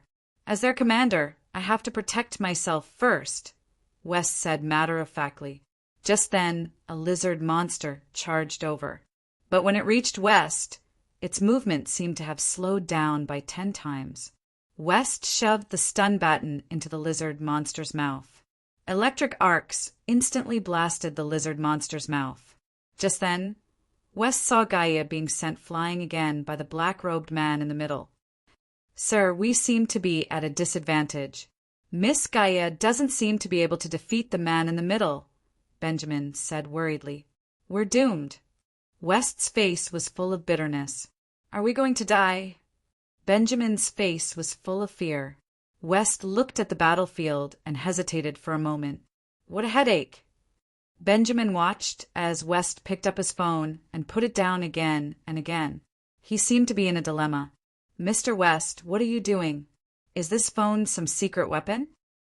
Chapter 788. If it's a secret weapon, Why don't you use it? Naaman asked, confused. Smiling bitterly, West stared at his phone for a long time. Then he looked at the bitter struggle of the association members. Is there some restriction on the secret weapon? Naaman couldn't understand. Wasn't the current situation dangerous enough? Why not use the secret weapon now? West looked at his companions. Guys, should we send a distress signal? Bang! Gaia was sent flying again. West shrugged. Okay, it's time to call for help. Naaman heaved a sigh of relief. So there was a rescue team. Wah! Qin Zhao suddenly woke up. He'd forgotten to set his phone to vibrate. He hurriedly picked up Jerlin. At the same time, he picked up the phone in annoyance. Hey, why? Are you done? No, West answered awkwardly. No? Why are you calling me when the problem isn't solved? Do you know you've woken up my daughter? Do you know how much effort I had to put her to sleep? You know she's going to torture me again in the next 2 hours. Qin Zhao's hand suddenly became wet. It also smelled bad. President, we're in big trouble now. This cult is stronger than we thought. Even Gaia can't beat their boss. Okay, send me the location. I'll go after changing Jerlin's diaper, Qin Zhao said, annoyed. President, Jerlin seems hungry again. I'll make her another bottle of milk powder. Qin Zhao quickly changed Jerlin's diaper and made the milk powder. Then he carried Jerlin out of the guest room. Just then, the door next door opened. Alex walked out of the room. Qin Zhao was stunned. Why are you here? Why can't I be here? This is a hotel. Okay, how did you know I was going out? I heard Jerlin crying and the sound of you opening the door. Is the soundproofing of this hotel that bad? Qin Zhao asked, confused. Suddenly he looked at Alex. Did you plant a bug in my room? Where are you going? Alex asked. Going out. I know you're going out. I'm just asking where you're going. By the way, lend me your car. Is it in the garage? I'm asking where you went. Alex stared at him with a dark expression.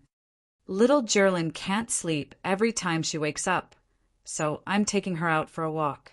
Where did he go? Didn't I tell you? Let's go to the park or the 24-hour supermarket. Is there something wrong with your brain? Whatever, I'll just get a cab myself. Qin Zhao didn't want to waste time with Alex. Are you going to kill someone? No, don't let your imagination run wild. Qin Zhao carried little Jerlin into the elevator. Alex chased after him. I'll take you there. No, I want to have father-daughter time with little Jerlin. Ding! They arrived at the underground parking lot. Alex clearly didn't believe him. If you go out adventuring, leave little Jerlin with me. Qin Zhao rolled his eyes. I'm worried. Why? You don't trust me? Did you forget that there was a group of criminals looking for revenge at the police station during the day? I think you should stay away from me, Qin Zhao said.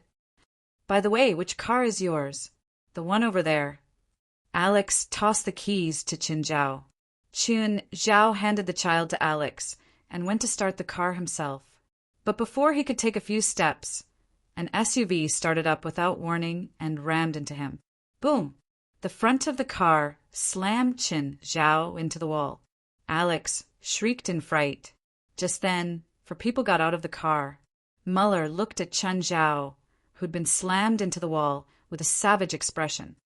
I told you that I'm enough, but the boss forced you guys to come. Okay, let's find the thing first. Muller looked at Alex. You're this guy's woman, right? Is this his daughter? He killed my woman, so you'll be my slave. If he can't satisfy you, I'll satisfy you. As for your daughter, I'll raise her and then she'll be my slave just like you. Alex went from terror to astonishment. She saw Qin Zhao, who should have been dead, raise his head. Then the SUV was pushed away by him. Yes, pushed away by him. The 3 criminals who'd wanted to search Qin Zhao realized something was wrong, but it was too late. Qin Zhao walked toward Muller. Sensing danger, Muller turned his head abruptly. But Qin Zhao wasn't behind him. Muller saw the 3 corpses on the ground. Chen Zhao, who should have been pressed against the wall, was nowhere to be seen. Alex stared at Chen Zhao in disbelief. Chen Zhao had been right under her nose the whole time. Muller turned his head nervously and saw Chen Zhao's murderous gaze. "What did you just say? Can I trouble you to say it again?" Muller raised his gun, but the next moment, Chen Zhao bent his wrist that was holding the gun. Enduring the pain, Muller raised his leg to kick Chen Zhao. Chen Zhao grabbed Muller's leg with one hand and pulled hard. Muller let out a heart-wrenching scream. His leg was torn off. Chen Zhao raised his leg and crushed Muller's other leg. Muller clawed the ground with both hands. He wanted to escape, but now he could only crawl with both hands. Chen Zhao looked around. There were no cameras. A smile appeared on Chen Zhao's face. Chen Zhao climbed into the criminal's car and ran over Muller on the ground. Then he came back and ran over again. It was Alex's first time seeing Chen Zhao's savage side. She was so frightened that she was trembling all over. "Alex, give me little Jerlin. You're going to kill their accomplices." "Do they have accomplices?" Chen Zhao asked, confused. "They just said that their boss sent them to kill you and steal your watch." They have a boss?" Chen Zhao thought that the four of them were all of them. "Why didn't you say so earlier? If you did, I'd be able to keep them alive." Alex looked at Chen Zhao in annoyance. "What are you going to do now?" "Continue walking around the park." "Drive the criminal's car." "Of course. Their car looks pretty good." Alex couldn't understand Chen Zhao more and more. This guy seemed to have inhuman compatibility. After being hit by the car, he was completely unharmed and acted as if he didn't hear anything. Moreover, the criminal's leg had been torn off by Chen Zhao. How much strength would it take to tear off a person's leg? Chapter 789. "I want to go too." "You can't go." Chen Zhao rejected Alex's request. "Why can't I go? Aren't you going to the park?" "I'm going to dump the body in the wilderness," Chen Zhao said. "So you definitely don't want to be an accomplice." Alex fell silent. Indeed, she and Chen Zhao were from two different worlds. From the first day she met Chen Zhao, he seemed to be accompanied by trouble. Then the next day, Chen Zhao killed people right in front of her. "Must you bring little Jerlin with you?" "I have a disease." "What do you mean?" "I get restless and violent when I don't see my daughter." Just then West called again. "President, when are you coming?" "Oh, I'm already downstairs." "Wait for another 20 minutes." "President, we're about to die. If you don't come soon." West hung up the phone. All the lizard monsters had been killed. Only the cult leader in the middle couldn't be killed no matter how hard they attacked. The black-robed man kept laughing strangely. "It's useless. It's useless. All your efforts are in vain." Flames of anger filled Gaia's body. He raised his flaming sword and swung it at the black-robed man. However, the flaming sword was easily blocked by the black-robed man. The man slapped the sword. Instantly, a strong electric current surged toward Gaia. Gaia screamed and took a few steps back. He couldn't even grab the sword. "Gaia, move!" Moore yelled and charged at the black-robed man. Nehamin didn't understand. If Gaia couldn't beat the black-robed man, what could a kid like Moore do? The black-robed man thought so too. When Emoer rushed over, he grabbed Emoer's neck with one hand. But the next moment, Moore's body suddenly exploded. Boom! The flames swallowed the black-robed man. Everyone was overjoyed. Did it work? The flames gradually dissipated, but the black-robed man was still standing there. The robe on his body had already been burned, revealing his true appearance. Right now, many mouths opened on the black-robed man's body. At the same time, there were irregular bone spikes of different sizes. Everyone covered their mouths with their hands, but their eyes were bursting with endless anger. "Idiot!" The black-robed man's arm suddenly extended, and his entire arm was covered with bone spurs. It swept through the church like a meat grinder. Gaia raised his great sword and forcefully blocked the black-robed man's attack. Morid took out a handful of seeds from his bosom. The moment these seeds were scattered, they turned into vines that covered the black-robed man's arm and tied it up. Jalanash also cast a spell at this time, and a hailstorm condensed above the black-robed man's head. The next moment, the hailstones came crashing down. Hailstones the size of fists smashed into the black-robed man's body. Then Giselle controlled the spinning ball and shot it at the black-robed man. Benjamin also went up to help, shooting the black-robed man with a stun gun. Enough, you mortals! You have no idea what kind of great existence you are facing, the black-robed man roared. At this time, a black blade suddenly appeared in his other hand. Die! The black-robed man stabbed his sword into the ground. The ground quickly cracked, and black palms of different sizes seeped out from the ground, grabbing everyone. A pair of huge bone spurs appeared on the black-robed man's back, and a thick tail grew from his back. The magic formation beneath the black-robed man's feet continuously provided him with magic. But at the same time, this magic was also seeping into the black-robed man's body. This power was eroding the black-robed man's willpower. The black-robed man's face twisted. He was trying his best to resist this power. Lord Serreras, please give me some more time. Lord Serreras, please don't devour your most loyal servant. I can do more for you. The black-robed man's power increased again, and everyone was in unbearable pain from the black palms. If not for the special protective gear they were wearing, they would have been crushed by the black palms. Gaia roared, and the flames on her body suddenly increased. She actually shook off the black palms, and suddenly threw the great sword in her hand. Whoosh! In a situation where no one had expected it to happen, the flaming great sword pierced through the darkness and the black-robed man's chest. Everyone stared at Gaia in disbelief. Did she win? But at this moment, the magic formation on the ground suddenly spewed out a large amount of dark matter, continuously pouring into the black-robed man's mouth. The black-robed man tried to resist, but no matter how hard he tried, he could not. The black-robed man's body also twisted rapidly, and his body grew larger and larger, and his body became more and more like a Tyrannosaurus Rex. Gaia rushed in front of the black-robed man, pulled out her greatsword, and turned around to slash at the black-robed man's neck. But at this moment, the black-robed man, who had already transformed into a monster, grabbed Gaia. Gaia's great sword slashed downwards. She originally wanted to cut off the black-robed man's arm, but this only made the black-robed man loosen his grip. But before Gaia could land, the black-robed man's tail swept over. Gaia's entire body flew more than 20 meters away, and she slammed heavily into the wall, vomiting blood. Lord Serreras, please give me one last chance. The black-robed man was still trying his best to resist the erosion of Serreras' power.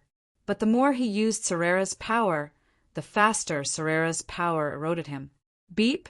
Just then, the sound of an engine came from outside the church. Everyone perked up. Soon, they saw Chen Zhao walk in with little Jerlin in his arms. Benjamin was stunned. How come it's him? Isn't this the Chinese man?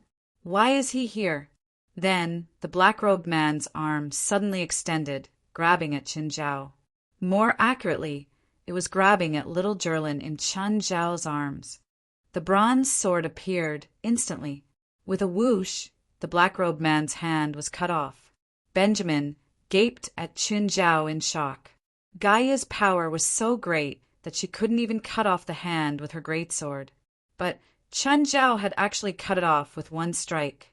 His sword was clearly much smaller than Gaia's, but the black-robed man's hand did not stop because of this. Dark matter quickly seeped out from the cut on his wrist and turned into a hand. The dark power eroded the black-robed man's consciousness again. Just then, his pupils rolled up and turned black. The human world. It's such a familiar smell that I miss. You won't miss it very soon. Chen Zhao looked at Sararas. Chapter 790. Perhaps I've been sealed for too long, to the point that humans have forgotten the fear I bring. Sararas stretched his body. He'd been freed from the seal, but he didn't enter the human world with his own body. He was still residing in the black-robed man's body. I'm Satan's guard. Uffed. Chen Zhao couldn't help but laugh. You? Satan's guard? Chen Zhao didn't know Satan, but he had some understanding of the levels of hell. Sararas was now in his demon form. He wasn't a regular demon either. He was a low-level demon. He was on the same level as Raymond and Beelzebub. However, as the highest ruler of hell, how could Satan have such a low-level demon as his guard? Even Zophi and Beelzebub's guards that Chen Zhao knew were of a higher level. Saralas could feel Chen Zhao's disdainful and mocking gaze. Saralas felt that his pride had been hurt. Human, you must show me enough respect. What if I don't? Sararas suddenly opened his mouth and spat out a large amount of dark matter at Chen Zhao. The dark matter wasn't the dark serum. Chen Zhao didn't know what it was either. However, Chen Zhao didn't plan on coming into contact with it. Chen Zhao's dark serum rose too, forming a black wall. The dark matter that Sararas spat out couldn't do anything to the dark serum. Seeing this, Sararas stopped spitting out the dark serum. Someone come over and help me carry my daughter. West immediately came over. In the end, Chen Zhao said in disdain, Don't touch my daughter when you're old and ugly. Patya, you have the biggest boobs. Jalanash and Giselle looked down at their chests subconsciously. The friendship between the three sisters in the supernatural organization was instantly cracked. Sararas looked at Chen Zhao. He could vaguely feel that Chen Zhao was different from the people who'd attacked him earlier. Come, Satan's guard. Show me what you're made of. Feeling the heavy disdain, Sararas was even more furious. He charged at Chen Zhao. Chen Zhao stretched out his arms and grabbed Sararas's. The two of them wrestled. Sararas had thought that he was invincible in the human world, but he was wrong. However, he was wrong. He realized that the human in front of him was stronger than him. And it wasn't just a little bit stronger. He didn't know what level his power was right now, because there was no way to measure it. Tharila's arms started to bend. Chen Zhao's strength was released. Benjamin looked at Chen Zhao in shock. Just how powerful was this Chinese? Even that monster was no match for him. Chen Zhao's expression was relaxed. Is that all you can do? He didn't even open the eye of power and the mouth of gluttony. Salilaz suddenly turned around and swept his tail at Chen Zhao. Bang! Chen Zhao was swept by the tail and moved a few steps to the left. You're playing dirty, right? Chen Zhao pinched his neck.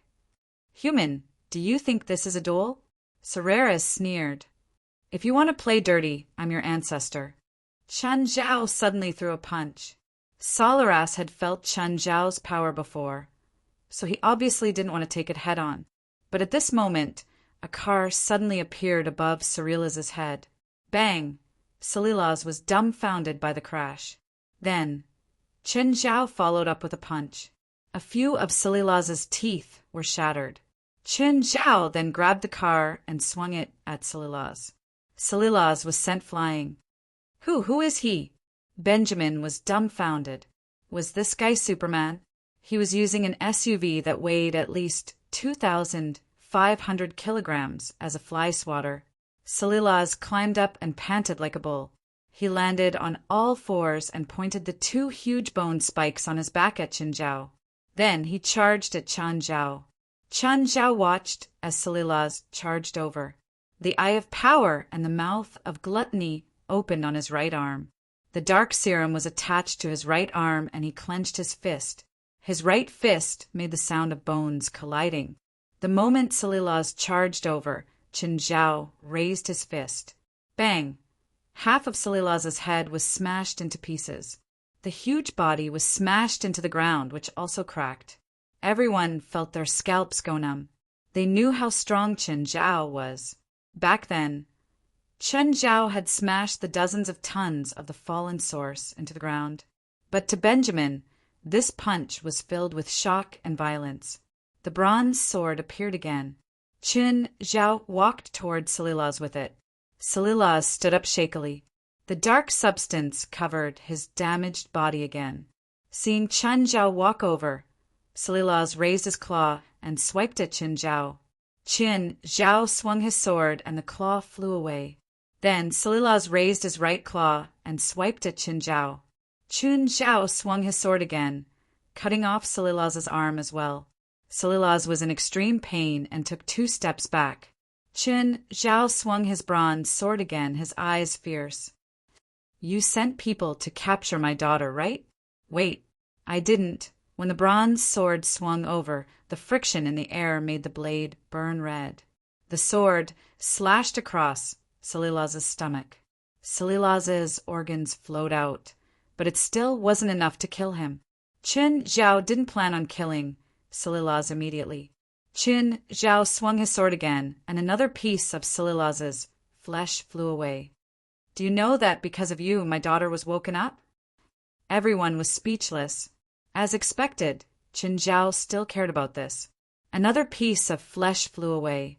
Chen Zhao's face was fierce and his eyes were murderous. Do you know that my daughter is growing right now? Anyone who disturbs my daughter's sleep deserves to die. Chen Zhao stabbed his sword into Salilaz's body, pinning him to the ground.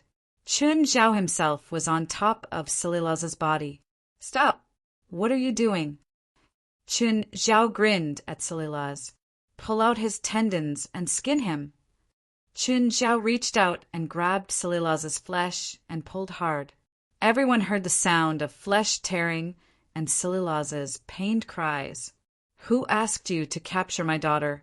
Who asked you to disturb my daughter? The flesh on Salara's body was torn off piece by piece. Everyone's hair stood on end.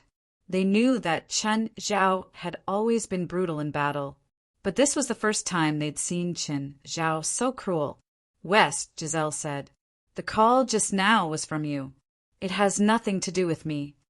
It has nothing to do with me, Moore said. I never asked you to call the president.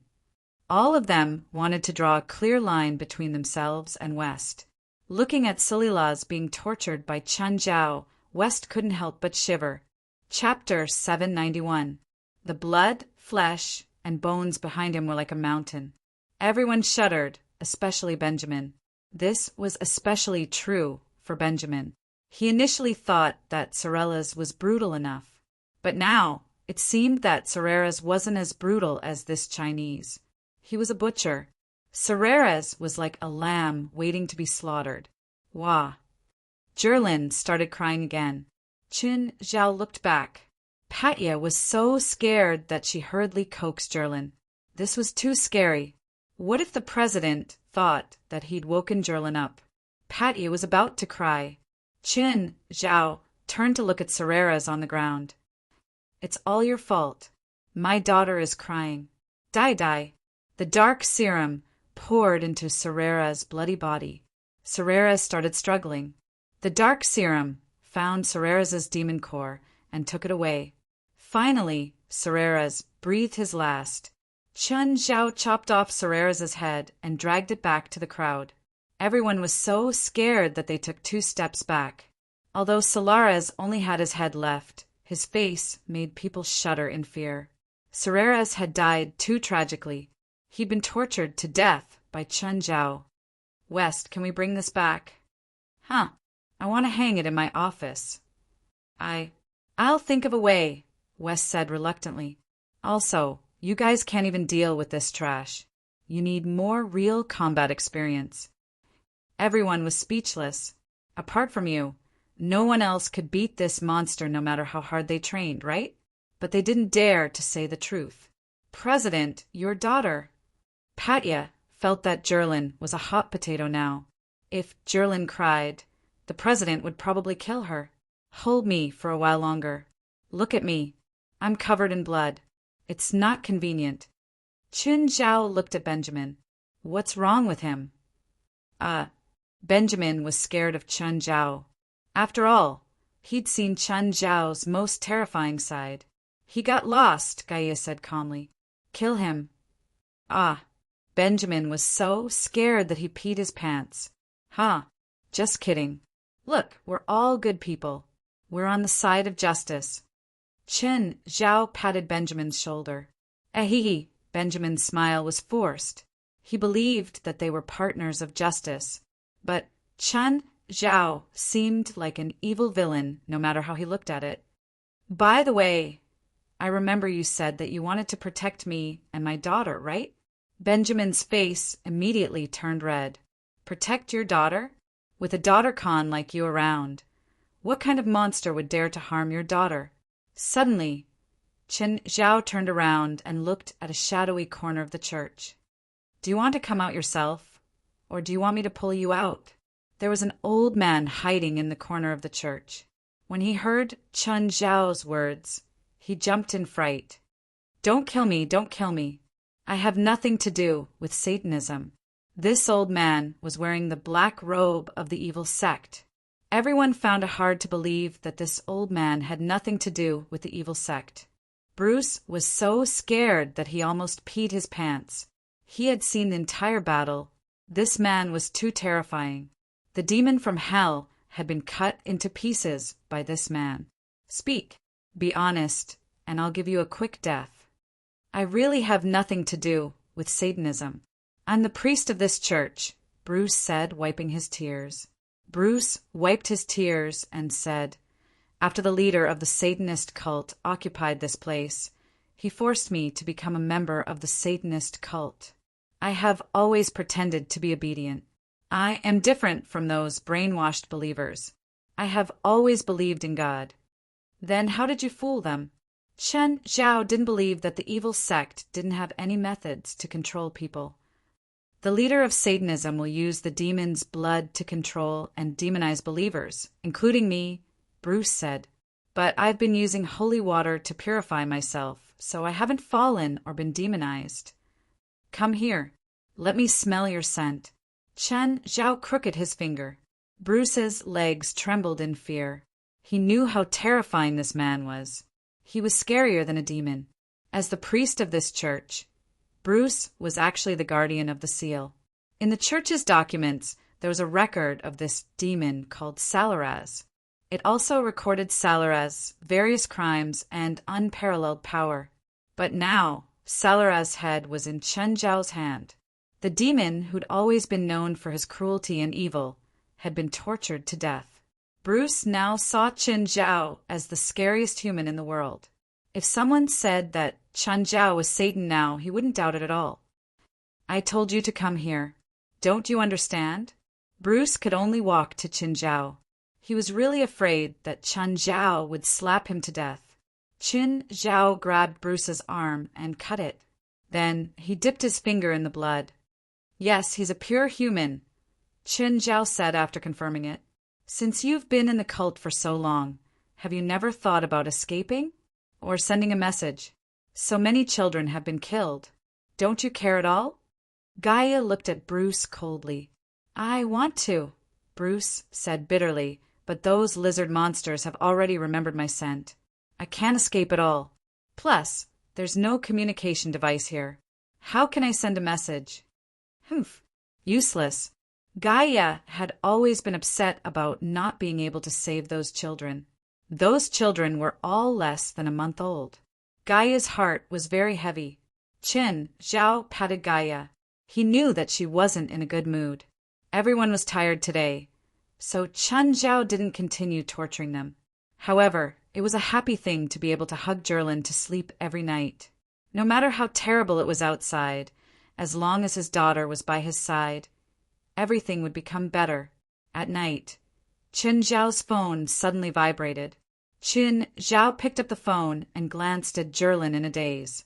She was still sleeping. Hello, who's this? Mr. Chen, my subordinates went to find you today, right?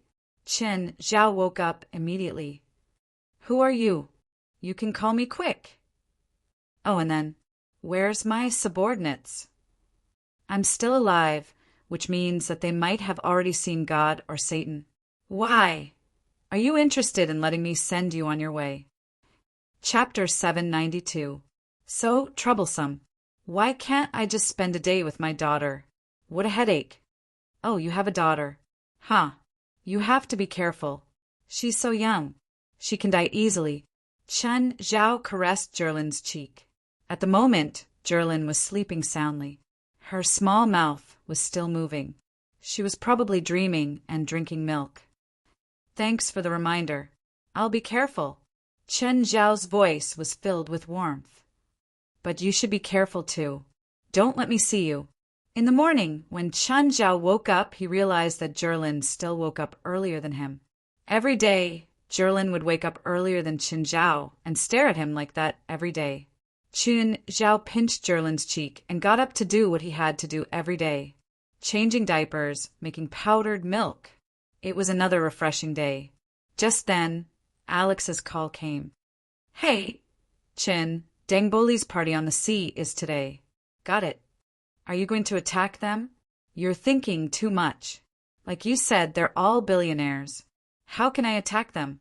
I still want to live a few more years. Okay, I'll talk later.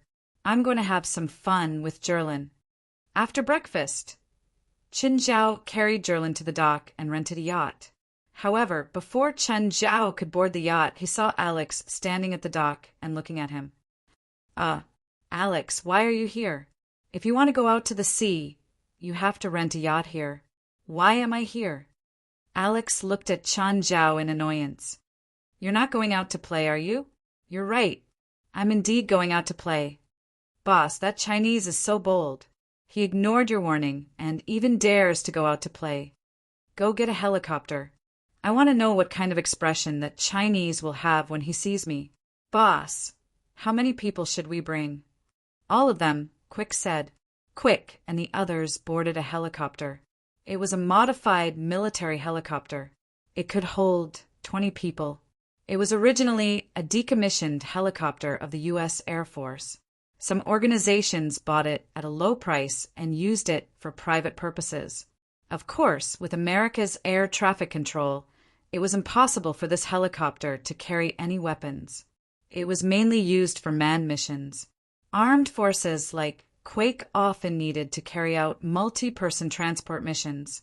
If it was an ordinary model of plane, I'm afraid it wouldn't be able to accommodate so many people from Quake. Boss, he's alone. Why did he bring so many people with him? Quake looked at his men. Muller thought so too, but now he's dead. I'm not Muller. Our employer put a bounty of $2 million for us to get that pocket watch. It's not a high price, but it's not low either. Originally, if everything went smoothly, we could have gotten the bounty by spending a small amount of money. But now 5 people have died. This kind of loss has exceeded the scope of our plan. I don't want to add to the loss, and I don't want any more accidents. Chin, what's your plan? Alex was very nervous.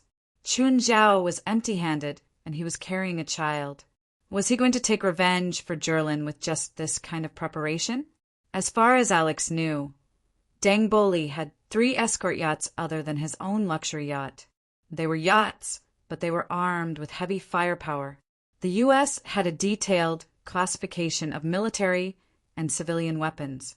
However, this classification only applied to ordinary people. For rich people, they could even get a nuclear bomb if they wanted one. She knew that Chen Zhao was powerful, but this was the sea. He wasn't facing a group of enemies who could shoot at him with guns, but armed with heavy firepower. This wasn't a victory that could be won with one's own strength. What plan? What plan? I don't have one. I just want to go around the sea, fish, and sunbathe. Chen Zhao said matter-of-factly. Chen Zhao said matter-of-factly, oh no. I forgot to bring sunscreen. Do you have any? Alex's face darkened. I'm serious. Don't play dumb with me. I'm serious too. Look at my sincere expression. Chen Zhao looked at Alex with sincerity.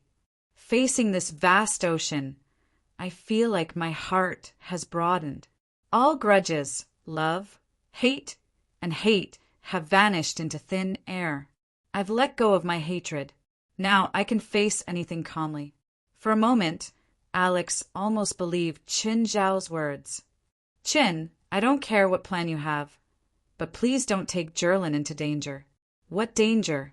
I already said I'm out to play, Qin Zhao said calmly. Stop nagging me. It's rare for you to go out to the sea. Go change into a bikini and sunbathe. Don't waste the bright sunlight. Saying that, Qin Zhao stood up. Where are you going? I'm going to see if there are fishing tools on the boat. Qin Zhao really went to find fishing tools. Unfortunately, there were only a few harpoons in the storage room of the yacht. Just then, there was a whistling sound in the distance. Qin Zhao went to the deck and looked at the helicopter chasing after him. We're from the Coast Guard. We suspect that there are illegal contraband goods on your boat. Please stop the boat immediately for inspection. Alex looked at the helicopter in confusion. What's going on? Qin, there are illegal contraband goods on the boat? Huh. We came from San Francisco's North Beach Pier. What illegal contraband could there be? They're clearly looking for trouble. Looking for trouble. Those bandits. Qin Zhao shrugged.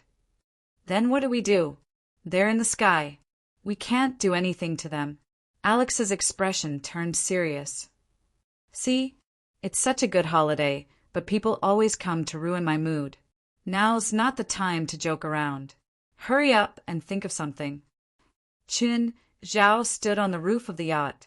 Holding the harpoon, he made a throwing gesture. Qin, what are you doing? You're not going to hit the helicopter with a harpoon, are you?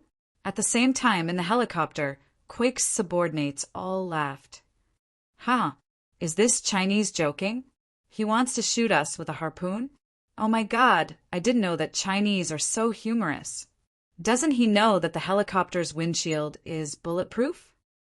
Chapter 793. Qin, don't joke around. Alex was speechless. Can you be more serious? Put down the harpoon! Hiss. Alex heard the sound of something tearing through the air. Huh, that guy really shot the harpoon. I'm dying of laughter. Boss, you should keep him and add some jokes to our team. Quake was also laughing hard, but the next moment he couldn't laugh anymore. The harpoon came faster than he had imagined. The moment the harpoon touched the windshield didn't even have the slightest effect. The person in the helicopter was also laughing, but the next moment, the harpoon stabbed into his chest and pierced through. Without any pause, the harpoon pierced through the back of the seat and nailed another person to the seat. The pilot's head tilted. Quake rushed over and steadied the steering wheel. But now no one could laugh anymore. Everyone felt like they were choking and their expressions froze. 2 people had died instantly. They'd been killed by a harpoon that they thought was a joke. But the harpoon had pierced through the helicopter and their courage. Alex's expression froze too. She wasn't a physics major, so she didn't know how much strength was needed to pierce through the helicopter with a harpoon. But she knew that it wasn't something a normal person could do. No matter what, using a harpoon to hit a helicopter was too unreal. Qin Zhao picked up the other harpoon. He'd found 2 harpoons in the storage room. That one didn't seem to have enough strength. Not enough strength? Do you want to shoot the helicopter down? Oh no, he's going to shoot again. Boss, pull up. Pull up. By now, the criminals in the helicopter were already frightened by Qin Zhao's harpoon. They swore that they'd never seen such a terrifying person. The helicopter pulled up to 100 meters. Only then did everyone feel much more at ease. But they couldn't attack from 100 meters in the air either. But Qin Zhao didn't think so. He charged up for the second time. He opened the mouth of gluttony and the eye of power. He took a step forward and shot the harpoon with the most standard throwing posture. The harpoon tore through the air. The high temperature even burned the spearhead red from the friction with the air. Alex saw a beam of red light shoot through the air. Then it penetrated the bottom of the helicopter, which was 100 meters in the air, and penetrated the top of the helicopter. Then the helicopter's propellers ignited. The people in the helicopter were in a state of panic, and the helicopter itself was spinning. The helicopter that had lost control fell toward the sea. Alex was dumbstruck. Her mind was blank. Was this something a human would do? Shoot down a helicopter with a harpoon? I'm not dreaming, right? Looking at where the helicopter had fallen, Chen Zhao said to Alex, "Go and park the boat there." "What are you doing?" "Of course, it's to save people. Didn't you see the helicopter crash? We should save people." Alex rolled her eyes. "You're talking as if you didn't do it." When the helicopter crashed into the sea, half of the 20 people in the helicopter were dead, and the other half were too injured to be saved. Quake and the remaining people struggled to break away from the helicopter and floated to the surface of the sea. But at that moment, the yacht approached. Chen Zhao leaned against the railing. "Hey, do you need help?" Quake's eyes flashed as he stared at Chen Zhao. He was still armed. He was calculating the success rate of attacking Chen Zhao. "Which one is Quake?" Chen Zhao asked, looking at the people on the surface of the sea. The others all focused their gazes on Quake. "Do you remember what I said last night when we talked?" Chen Zhao smiled brightly. "Looks like I'm quite lucky to have met you today. Mr. Chen, it was my fault before. I hope you can forgive me. I won't disturb you again." "Sorry, I always like to eliminate the roots." Chen Zhao suddenly cast a large net, trapping everyone. He closed the net and tied a metal plate to one end of the rope. Then he tossed it into the sea. Alex's pupils constricted. Chen Zhao was going to sink all of them into the sea at once. "Okay, it's done." Alex looked at Chen Zhao. She started to believe that Chen Zhao really had a way to deal with those billionaires. "Keep sunbathing."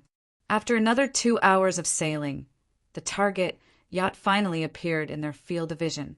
However, there was an armed ship in front and on both sides of the super luxurious yacht. Just then, the communication channel connected to Chen Zhao's yacht. "This is the Seagull. Please leave the nearby waters. If you come within 3 nautical miles, we will attack." "Fuck!" Chen Zhao cursed into the communicator. "This isn't your home. What right do you have to ask me to leave? Idiot." He didn't even bother to explain. Alex looked at Chen Zhao. "Let's see how you're going to deal with this. As long as I get close, I'll be attacked. But how can I take revenge if I don't get close? Do you want to use the same trick again?" There were no harpoons on the yacht now. Even if there were, the same move probably wouldn't work on the yacht. "Fine," Chen Zhao said helplessly. "Since you don't want me to get close, I won't." Alex looked at Chen Zhao. She didn't believe that Chen Zhao would give up so easily. Just then, Chen Zhao's phone rang. "Hello, Mr. Chen." A woman's voice came from the phone. "Are you here?" Chen Zhao asked. "Yes." "Then let's do it," Chen Zhao said. Boom, boom, boom. 3 balls of sparks suddenly rose from the distant sea. Alex's heart skipped a beat. What's going on?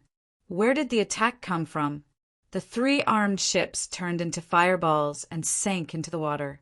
The explosion was too sudden.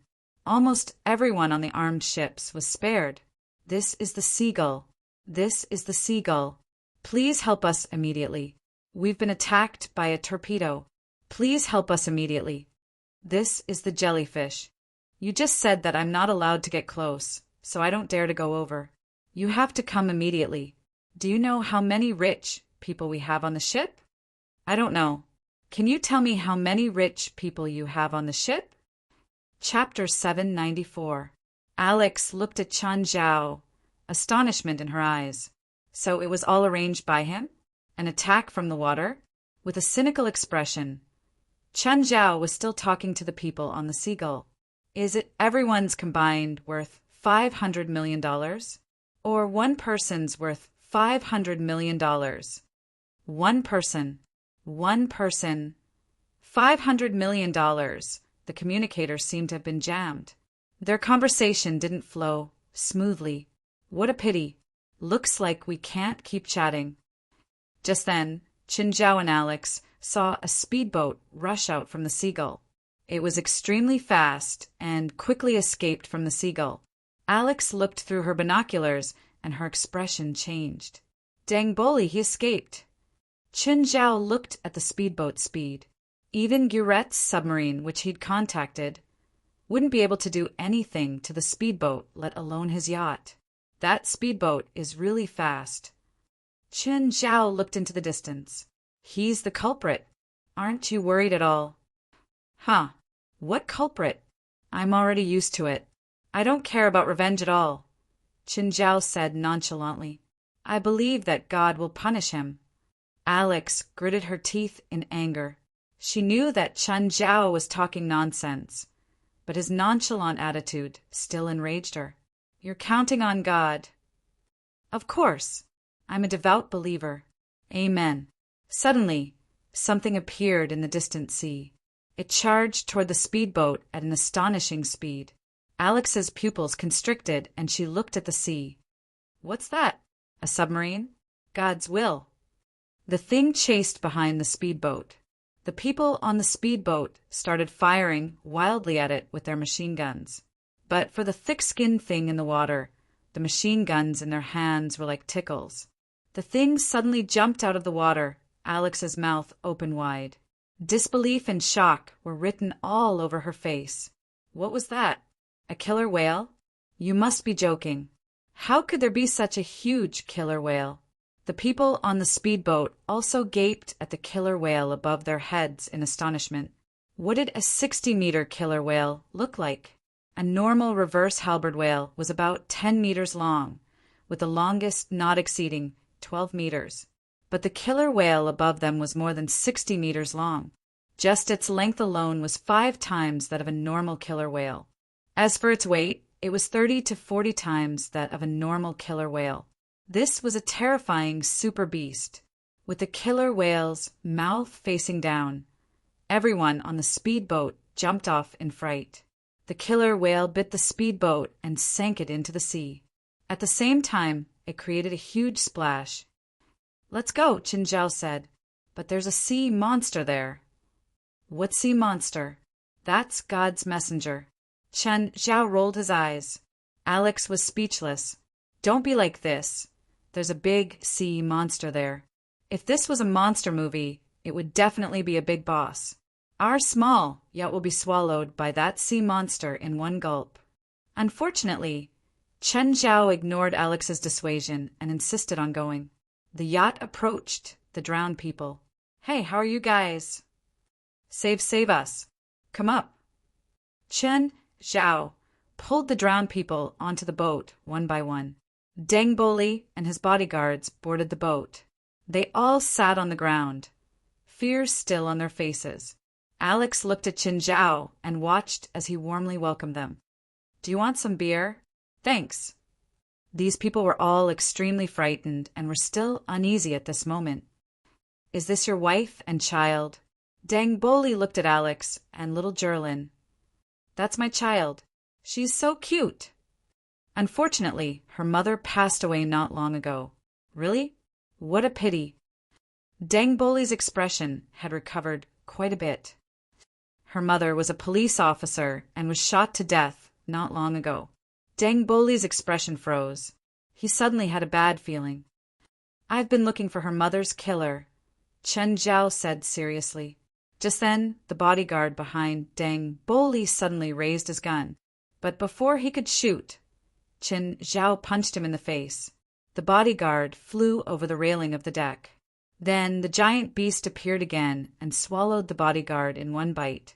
I pray to God that the killer will appear before me. Qin Zhao continued talking to himself as if nothing had happened. Last night I had a dream. In the dream, God told me to go out to sea. I followed God's will, and suddenly I felt like my entire body and mind had become open. I seemed to have forgotten about my hatred. Alex watched Qin Zhao blabber nonsense. She suddenly felt that the guy was funny. His enemy was right before him, but he could still maintain his rationality. Sir, Qin Zhao stopped Deng Boli. Don't interrupt me. What was I saying? Forget hatred. Yes, thank you. Forget hatred. I suddenly realized that I had forgotten hatred. My body and mind became happy, so I decided to go fishing at sea. Qin Zhao picked up a bundle of rope beside him. Deng Boli and the others instinctively took 2 steps back. "What are you doing?" "Fishing, but I forgot to bring bait," Qin Zhao said. "Don't resist." "I said don't resist." Qin Zhao put the rope around a struggling bodyguard's neck. The noose tightened and the bodyguard's limbs flailed. "Sir, how much money do you want?" "I can give you money. I have a lot of money." "I don't want money. I just want to relax. I want to be happy." Qin Zhao put the rope around Deng Boli's neck. "More beer? Finish the beer in your hand. This is the last time you drink. Forget it." Qin Zhao took the beer from Deng Boli's hand. "Don't throw inorganic things into the sea. Okay, you can go down now." Deng Boli and his bodyguard looked at Qin Zhao. They opened their mouths, but couldn't say anything. "Get out. Don't you understand?" Just then, Amon surfaced. When everyone on the boat saw Amon, their legs turned to jelly. "Look, it's already tired of waiting. Don't make us get off the boat. I can give you as much money as you want. Don't kill me, please. Don't kill me." Chapter 795. Didn't God say that? Alex watched as Qin Zhao kicked Deng Boli and the others into the sea. Deng Boli and his bodyguards were all tied together. Ropes were tied around their necks as they struggled in the water. They had to make sure that no one would sink. If someone sank, the others would sink too. "You better swim faster. God's messenger is here again." Looking at the scary black shadow, Alex felt her scalp tingle. But Qin Zhao wasn't afraid at all. Jerlin wasn't afraid either. Seeing Amon swim over, she clapped her hands excitedly. Yeah, hee. Alex was speechless. The father and daughter were so carefree. They were clearly following the plot of a monster movie. "Jerlin, do you like Amon?" "Yeah." Jerlin smiled brightly. "Amon? Who's Amon?" "The guy in the water." Qin Zhao patted the deck. "Amon, come out and see my daughter." Amon's huge head popped out of the water. Alex was so scared that she took 2 steps back. That mouth was definitely capable of dragging their yacht into the water. My pet," Qin Zhao said. "Amon, time to work." Amon dove into the water and dragged Deng Boli and the others into the water. Alex couldn't calm down yet. Disbelief was written all over her face. This clearly underdeveloped killer whale was his pet? Deng Boli and the others didn't resurface again. "When are you leaving?" Alex asked. "Tonight's flight," Qin Zhao answered. Everything in San Francisco had been settled. But Qin Zhao felt like he'd forgotten something. "Oh, Qin." "What? Do you mean what you said last time?" "What?" Qin Zhao was confused. What did he say to Alex? Could it be that he was careless and made a solemn vow to her? Qin Zhao looked at Alex's eyes. It didn't seem like it. Alex wasn't a love-struck woman. "Forget it. It's fine." Alex shook her head. "Don't stop. What did I say? If I can do it, I can definitely do it." "You can't," Alex said indifferently. Qin Zhao didn't even have the mood to pack. "You want to borrow money from me?" Alex glared at Qin Zhao. Ignoring him, she helped pack up Jerlin's things. From Jerlin's things, Alex could tell how much Qin Zhao doted on his daughter. In a week's time in San Francisco, little Jerlin's belongings were collected in 2 large boxes. Qin Zhao had been holding a grudge against Alex for not finishing her sentence. Qin Zhao had no energy to do anything. What did he say? Why didn't Alex tell him everything? Did she fall in love with him? This was obviously impossible. Alex was a lesbian. Qin Zhao thought he was pretty charming, but Alex was a lesbian. But charm didn't have any effect on sexual orientation. It was like a man with a normal sexual orientation had a very, very outstanding brother by his side. No matter how outstanding this brother was, this man could not change his sexual orientation. Anyway, Qin Zhao didn't think that he had the ability to make it straight. Everyone from the association followed Qin Zhao onto the plane. It was rare for Qin Zhao to buy first-class tickets for everyone's return trip. They all enjoyed it. "Excuse me, please." Qin Zhao moved to the side and let someone enter the inner seats. Hello. The man beside him took the initiative to talk to Qin Zhao. He looked at the stroller in the aisle and Jerlin. Is this your daughter? She's so cute. Yes, my daughter. Qin Zhao nodded with a smile. I'm Cisco. I'm Qin Zhao. You can call me Qin. The two men chatted passionately on the plane, as if they were old friends who hadn't seen each other in years. Cisco, what do you do? I'm an accountant. If I have a sum of cash, is there any way to transfer it to the bank without going through the tax bureau? Depends on how much it is, Cisco said. What if it's $5 million? I'm afraid that's difficult. You have to go through some special methods. One is an offshore company. The tax bureau is powerful, but they can't do anything about the accounts of offshore companies. You can launder the money through fake investments. Another is through art investments. You have to contact the auction company first, and then transfer the money to the auction company through the auction. Then, you can launder the money through the transfer of the art. Of course, there's a discount in the middle. Then I have the money at home. Cisco, are you willing to help me?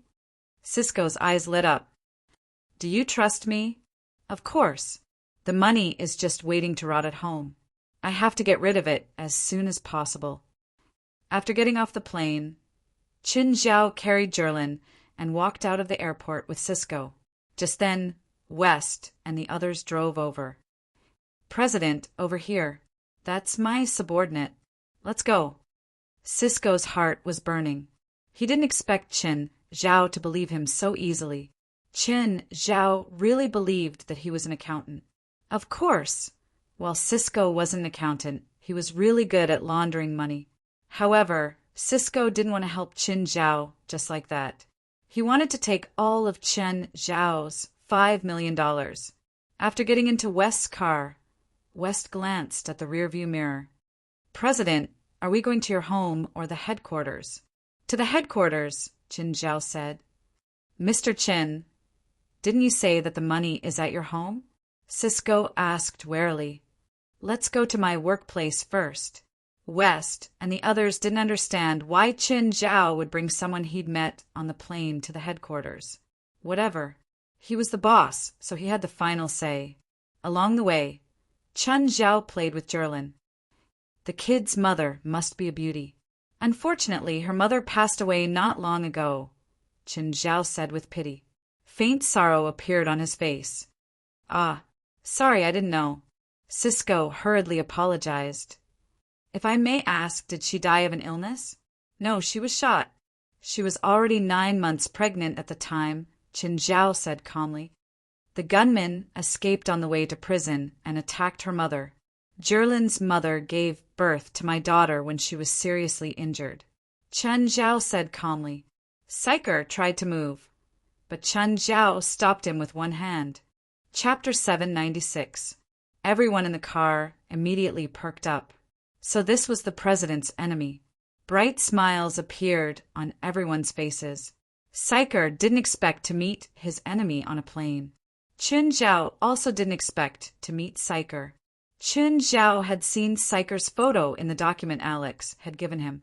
Mr. Psyker, I'm curious. You're still a wanted criminal, right? How can you take a plane? What do you want to do to me? What do I want to do to you? I haven't thought about it yet, but I can tell you the result. You'll definitely die. As for the process, do you have any suggestions? President, we can put him in a bucket filled with leeches, West said. Then we can put him in a cage filled with rats. President, I heard that China has a kind of punishment. You put someone in an urn and then slowly boil him over a small fire. The person will slowly cook. Psyker shivered. What kind of person was this? Didn't they have any laws at all? Patya adjusted her glasses. President, I think you're going too far. I think we should skin him and then put him in salt water. That way he'll die of pain. On one hand, you can take revenge, and on the other hand, he'll be free as soon as possible. When Psyker heard the first half of the sentence, he thought that this gentle and weak girl had finally said something human. But when he heard the second half, he was scared out of his wits. President, I think we can feed him parasites and cover his entire body. President, Syker trembled in fear. Were these people all monsters? When the car arrived at the headquarters, Syker was dragged off the plane. The people who'd arrived earlier didn't understand. Wasn't this the guy who'd sat beside Chen Zhao on the plane? West, who's he? Why did you bring him here? Our VIP. More accurately, he's the president's VIP. He killed Jerlin's mother. Everyone looked at Syker. This guy was really unlucky. He'd actually sat beside Chen Zhao on the plane. Save me. I'm willing to turn myself in. I'm willing to turn myself in, Syker couldn't wait to go to the police station. This group of people was too terrifying. Furthermore, each and every one of them completely disregarded the law. Chop off his hands and feet first. Don't let him escape. West, keep an eye on him. If he runs, you'll suffer for him. After a long journey, Chen Zhao finally returned home with Jerlin in his arms. Baby, this will be your home from now on. The little guy was already chirping excitedly in Chen Zhao's arms. When he got home, he could finally breathe a sigh of relief. He also called Feilai. Feilai, I'm going home. In the evening, Feilai returned with her family's pets. All the pets circled around little Jerlin curiously. Feilai, do you miss me? Feilai blushed, but she was clearly more interested in little Jerlin. Jerlin will be my daughter from now on. Of course, Chen Zhao didn't put little Jerlin in the master bedroom with Feilai. When foreigners took care of their children, they usually slept separately from them from a young age. Chen Zhao had been hesitating. Should he let Jerlin sleep with him and Feilai, or let her sleep alone? After some hesitation, he decided to let her sleep alone in a room. Of course, the underlings would help Chen Zhao take care of the kids. Feilai was especially passionate tonight. Also, the night before going to San Francisco, Feilai was serious. She really wanted children, so she didn't take any safety measures. It was a wonderful night for little Jerlin. She realized that she seemed to have a lot of little friends. Of course, she also had a lot of big friends. The inferior demons had been busy around Jerlin. As long as Jerlin made any movements, they would immediately react. The next day, Feilai took the initiative to ask again. Feilai, I have Jerlin at home, but my feelings for you won't change. I just need it. Blushing, Feilai flipped onto Chen Zhao's body. Okay, Del and Risfar had heard the news from somewhere, and they had brought their whole family over in a hurry. The three dads and their daughter complex met. The three of them were 100% daughter-con. There were too many topics about his daughter. Faith, Vera, and Ronnie surrounded little Jerlin like curious babies. Dad, Jerlin is so small. Dad, was I like this when I was young? Jerlin also looked at the girls around the cradle curiously. She reached out to touch them. Chin, I didn't expect you to have a daughter too. What's so strange about that? Can't I have a daughter? Chin Zhao rolled his eyes. That's not what I mean, Del said. I just feel like my superiority is gone. Chen Zhao didn't understand before, but now he did. It was the feeling of superiority after having a daughter. Ever since he had a daughter, Chen Zhao also had that strange feeling of superiority. It was like he wanted to tell the world that this little girl was his daughter. It was such a strange feeling. He felt like his daughter was the most perfect gift in the world. Risfar was much more serious and told Chen Zhao many things to take note of. Chen Zhao was a doctor, but when it came to daughters, he really couldn't compare to Risfar and Del. Jerlin didn't know how to speak, but she could already recognize the three girls. Seeing that they were riding animals, she wanted to ride them too. But right now, Jerlin couldn't even crawl on the ground, let alone ride them. The only suitable one was Abido's. His back was the widest and most suitable for Jerlin to lie on. Moreover, Abido's didn't have a cold body like normal cold-blooded animals. His body was warm. Little Jerlin soon fell asleep on Abido's back. Del and Risfar left with Ronnie, Vera, and Faith. Abido's came to Chen Zhao's side. Ada, father said he wants to invite you to hell tonight. Tonight? Okay. To be honest, Qin Zhao was used to looking at Jerlin. He couldn't bear to let her leave his sight. But Beelzebub, Sophie, probably had something important to tell him. When Fei Lai came back, Qin Zhao told her something. Fei Lai was already used to it.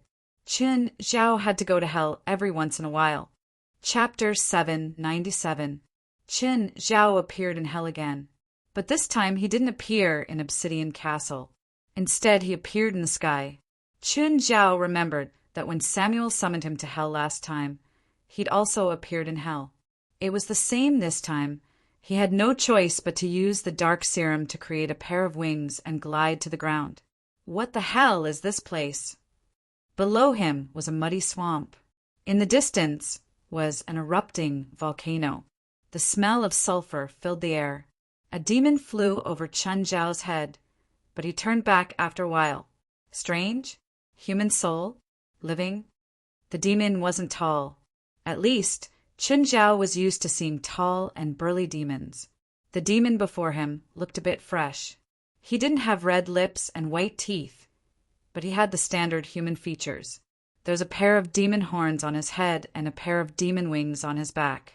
In Qin Zhao's eyes, this demon was dressed well. He even looked a bit handsome. Qin Zhao immediately summoned the mouth of gluttony and the eye of power.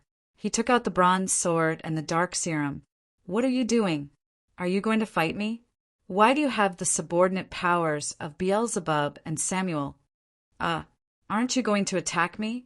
Qin Zhao was stunned. Why would I attack you? No, shouldn't demons attack people when they see them? In this world where the strong prey on the weak, the winner is king and the loser is a bandit.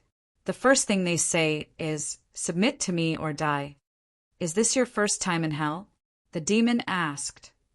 No, I've been here a few times, but I don't know why my friend summoned me here. Your friend summoned you? Yes, Lord Sophie Beelzebub. I think I know why you're here. Why? Satan's wrath is spreading, causing the entire hell to be filled with a chaotic aura. That's why there's a deviation in the summoning. Because of this power, many evil spirits escaped to the human world. What's Satan's wrath? Qin Zhao asked, confused. The demon pointed at the volcano in the distance. That thing erupts. Anyway, every time it erupts, the entire hell is in chaos. Calamity runs rampant, and the aura is chaotic. Volcano eruptions have nothing to do with Satan. I think so too. The devil nodded. Qin Zhao looked at the demon before him. You're not Satan, right? I just killed a bunch of Satan's followers in the human world a few days ago. Why do you think I'm Satan? Because among the demons I know, apart from Samuel, the other demons have to add, Your Majesty, when addressing Satan. Qin Zhao looked at the handsome demon before him. Also, apart from not having 3 pairs of wings, your aura is quite similar to Satan's. Ha! I'm not Satan. The handsome demon laughed. You scared me to death. What's your name? Asked the handsome demon. Why are you asking for my name? Just call me human, and I'll call you handsome. Qin Zhao didn't dare to let a demon know his name. This was because there were many spells that, as long as one knew the name of the spell, one could fall for it, even if they were thousands of miles away. Why did you call me handsome? Reason. There's a saying in Chinese, you don't need to know each other. It's fate that we meet. There's no need to care about names or family backgrounds. Fine. The handsome demon shrugged casually. Are you going to find your friend now? Where am I now? Do you know how to get to Obsidian City? I don't. The handsome demon shook his head. This is your territory? Sort of. The handsome demon nodded. Do you have any fun places here? I don't know what you humans define as fun. Whatever. Let's just walk around. Oh, there's a demonic crystal refining furnace over there. Do you want to go there and take a look? Demonic crystal refining furnace? Can this thing be refined? Qin Zhao asked curiously. I always thought that demonic crystals were part of ores. A small portion of demonic crystals are dug out from ores, but most are extracted from souls and then refined into demonic crystals through a complicated process, the handsome demon said. The handsome guy said, "You humans are complicated existences. There is good and evil in your souls, and souls that fall into hell will turn into evil spirits without exception. But even evil spirits still have a good side. Good is extracted from the soul, then refined, and finally obtain demonic crystals. It's that complicated. Do you want to take a look?" The handsome demon asked. "Sure, but it's empty here. How long will it take to get to the processing plant?" "Right here." The handsome demon reached out and pressed in the air before him. As if the fog had dissipated, a huge building that reached the clouds appeared. It was much larger than Obsidian Castle. "What spell is this?" "It's just a normal camouflage spell." Chen Zhao looked at the door before him. It was at least 10 meters tall. He went up and pushed it. "It's so heavy." "Open it." "Fuck, how heavy is this door?" He couldn't even push the door with his own strength. The handsome demon patted Chen Zhao's back. "Let me." Chen Zhao felt something strange in his body, but he couldn't tell what it was. It was neither uncomfortable nor uncomfortable. The handsome demon walked up and pushed the door open with one hand. "Handsome, I think you should change this in the future. Don't you think it's weird to open such a big door every time you go in and out? It's to prevent outsiders from entering. You should be really powerful. You can just set a password. Do you know passwords? Like Open Sesame or something." The handsome demon looked at the door and thought for a moment. "Let me think about it." Chen Zhao followed him into the refining furnace. It was very spacious inside, and there were many demons working inside. When the demons saw the handsome demon, they immediately went up and bowed. The handsome demon waved his hand. "Don't mind me. Go back to work." Chen Zhao looked at him. "You're Satan, right?" "Why do you ask? Isn't it usually like this?" They're afraid that their subordinates will reveal their identity, so they say something to shut their mouths. "What you said before makes sense. Why must we know each other when we meet?" The handsome demon said. "You're a human, and I'm a handsome demon. Fine." The internal structure of the refining furnace was very complicated.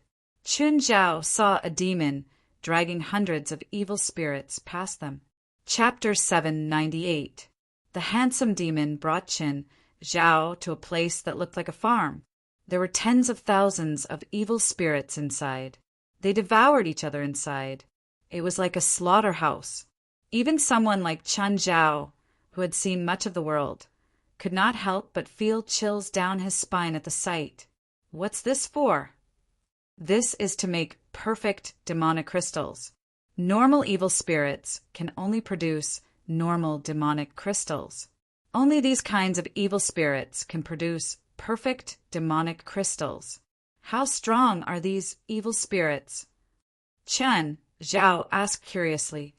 About the same as you right now. If you want to destroy evil spirits of this level, it'll be quite difficult. The handsome demon looked at Chen Zhao. What? Do you want one? I'll give you one. I'll trade with perfect crystals, Chen Zhao said. Oh, do you want perfect angelic crystals or demonic crystals? Do you still have angelic crystals? Even I don't have many. I have quite a few.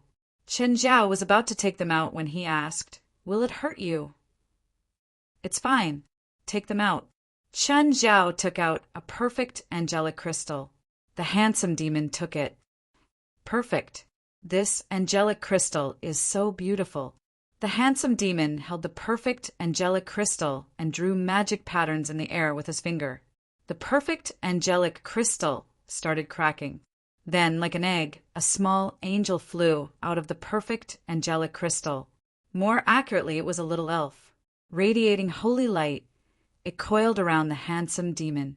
The elf was only the size of 3 fingers. It had a pair of holy wings on its back. This angelic crystal is actually an egg? Chen Zhao asked in surprise. The handsome demon shook his head. That's not the case. It's because of my power that this holy light soul essence was born. Chen Zhao reached out to grab the holy light essence, but it disappeared in a flash. The next moment, the holy light spirit essence appeared beside the handsome demon and stuck its tongue out at Chen Zhao. What's the use of this? To you humans, it's a guardian angel. Guardian angel, are you the only one who can hatch it? The handsome demon nodded. Apart from me, other demons or humans can't hatch it. The handsome demon looked at Chen Zhao. But you can't have a guardian angel either. Why? I am a very kind person. You have the power of a demon on you. The guardian angel can't protect you. In that case, those without demonic energy can obtain protection, right? Sure. I don't want that evil spirit anymore.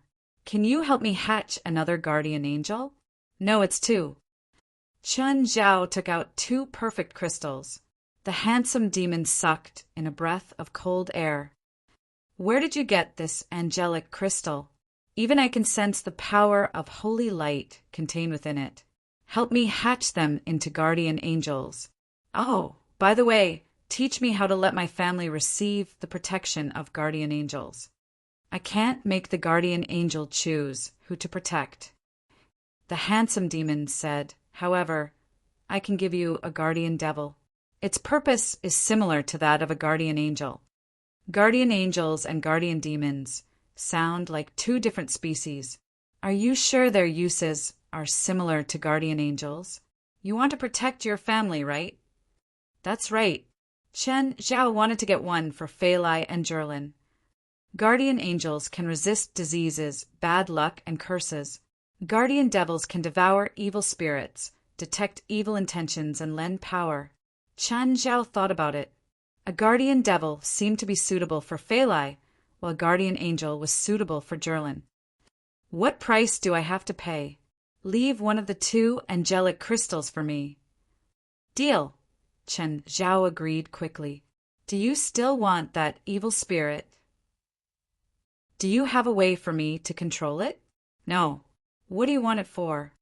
I have a bunch of useless subordinates. I plan to give it to them for training, but an evil spirit of this level probably isn't for training. It's for killing them. I see. The handsome demon thought about it. I can help you make a Hellion Tower, but you'll have to pay a greater price. What's a Hellion Tower? It's for training. It's absolutely safe. Chen Zhao's heart jumped. What price? You can give me more angelic crystals until I think it's enough. Chen Zhao thought about it and asked, Can I use demonic crystals? I'm curious how a living person can have so many angelic crystals and demonic crystals. Everyone has their own secrets, right? There's no need to get to the bottom of it. Fine. Chen Zhao took out a large number of demonic crystals and angelic crystals. Is this enough? The handsome demon took a third of them and didn't take any more. I'll give you the Hellion Tower in a month. Wait, a month? Of course. The Hellion Tower is very complicated. Even I need a month to make it. But I was summoned to hell. I'll only be there for 24 hours. Then we'll talk about it the next time you come. Let's exchange a keepsake. Keepsake? Chen Zhao searched his body and only found a lucky coin. Is this okay? Lucky gold coin? I'll give you a lucky gold coin too. The handsome demon snapped his fingers and a lucky coin appeared in his hand. This lucky coin can help you defeat most enemies, even those far stronger than you, but it can only be used once. Chen Zhao took the coin and looked at it. Then he shook his head. I still want a normal lucky coin. It's more valuable to me. I don't understand you humans. Why would you make such a choice? Is my coin not as good as a normal lucky coin? Our needs are different. I don't have many enemies in the human world. Fine, I'll redefine this coin. It's no longer a lucky coin, but a wishing coin. It can give you what you want the most, but it can only be used once. Can I have anything I want? You don't have to make a wish for wealth. The only thing this coin can't do is give you wealth. Also, it can't grant all wishes. Even it can't grant all wishes. Why? Because wealth has a number. Giving you 1 coin is wealth. Giving you 100 coins is also wealth. Wishes that exceed the ability of this wishing coin can't be granted. Chapter 799. Chun Zhao and the handsome guy sat at the top of the smelting furnace. It was almost 10,000 meters above the ground. It was even higher than the castle Samuel had given Chun Zhao. Do you drink? Chen Zhao handed the guy a bottle of wine. It's really good wine. Even hell doesn't have such good wine. The guy gazed into the distance. Chen Zhao didn't know if it was because of the wine that he'd become sentimental. You already have the answer, right? What? You told me your identity? Chen Zhao asked. Just like you said, we don't need to know each other. It's been a long time since I've chatted and drank with a good friend. Have you read The Deer and the Cauldron? What's that? Whatever. If you have the chance, catch an evil spirit from China. Maybe you'll get the answer. After being in a high position for a long time, one would inevitably feel lonely. It didn't matter if one was at the peak of power or the peak of power. It was the same principle. Of course, if Chen Zhao had the chance, he wanted to taste this feeling of loneliness too. Chun Zhao and the handsome guy exchanged toasts, drinking one glass after another.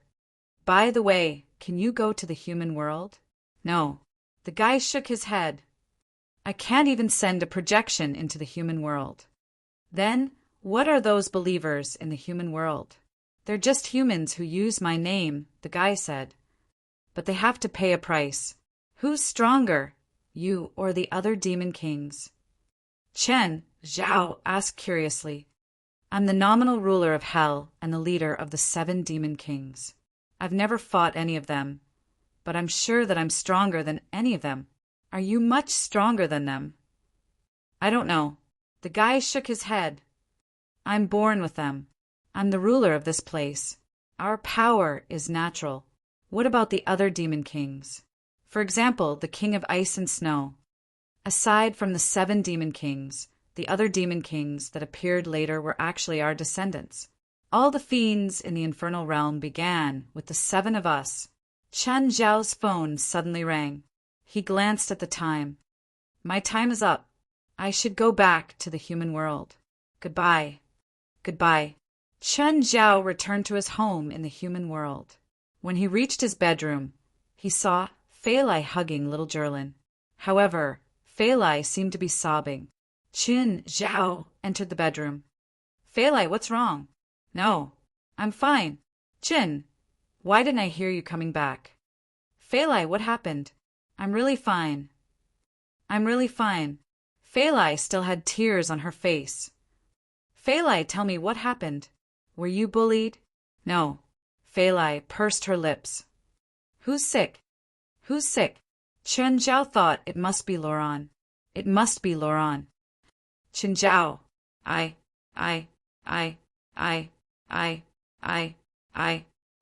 Chen. I might not be able to give birth to your child. Huh?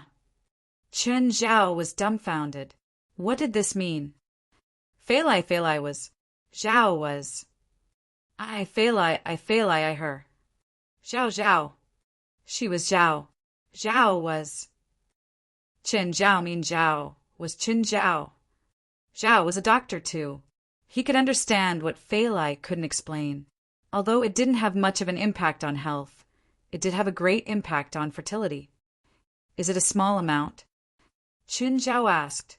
Or no ovulation at all? Maybe no ovulation at all. Chen Zhao hugged Fei Lai gently.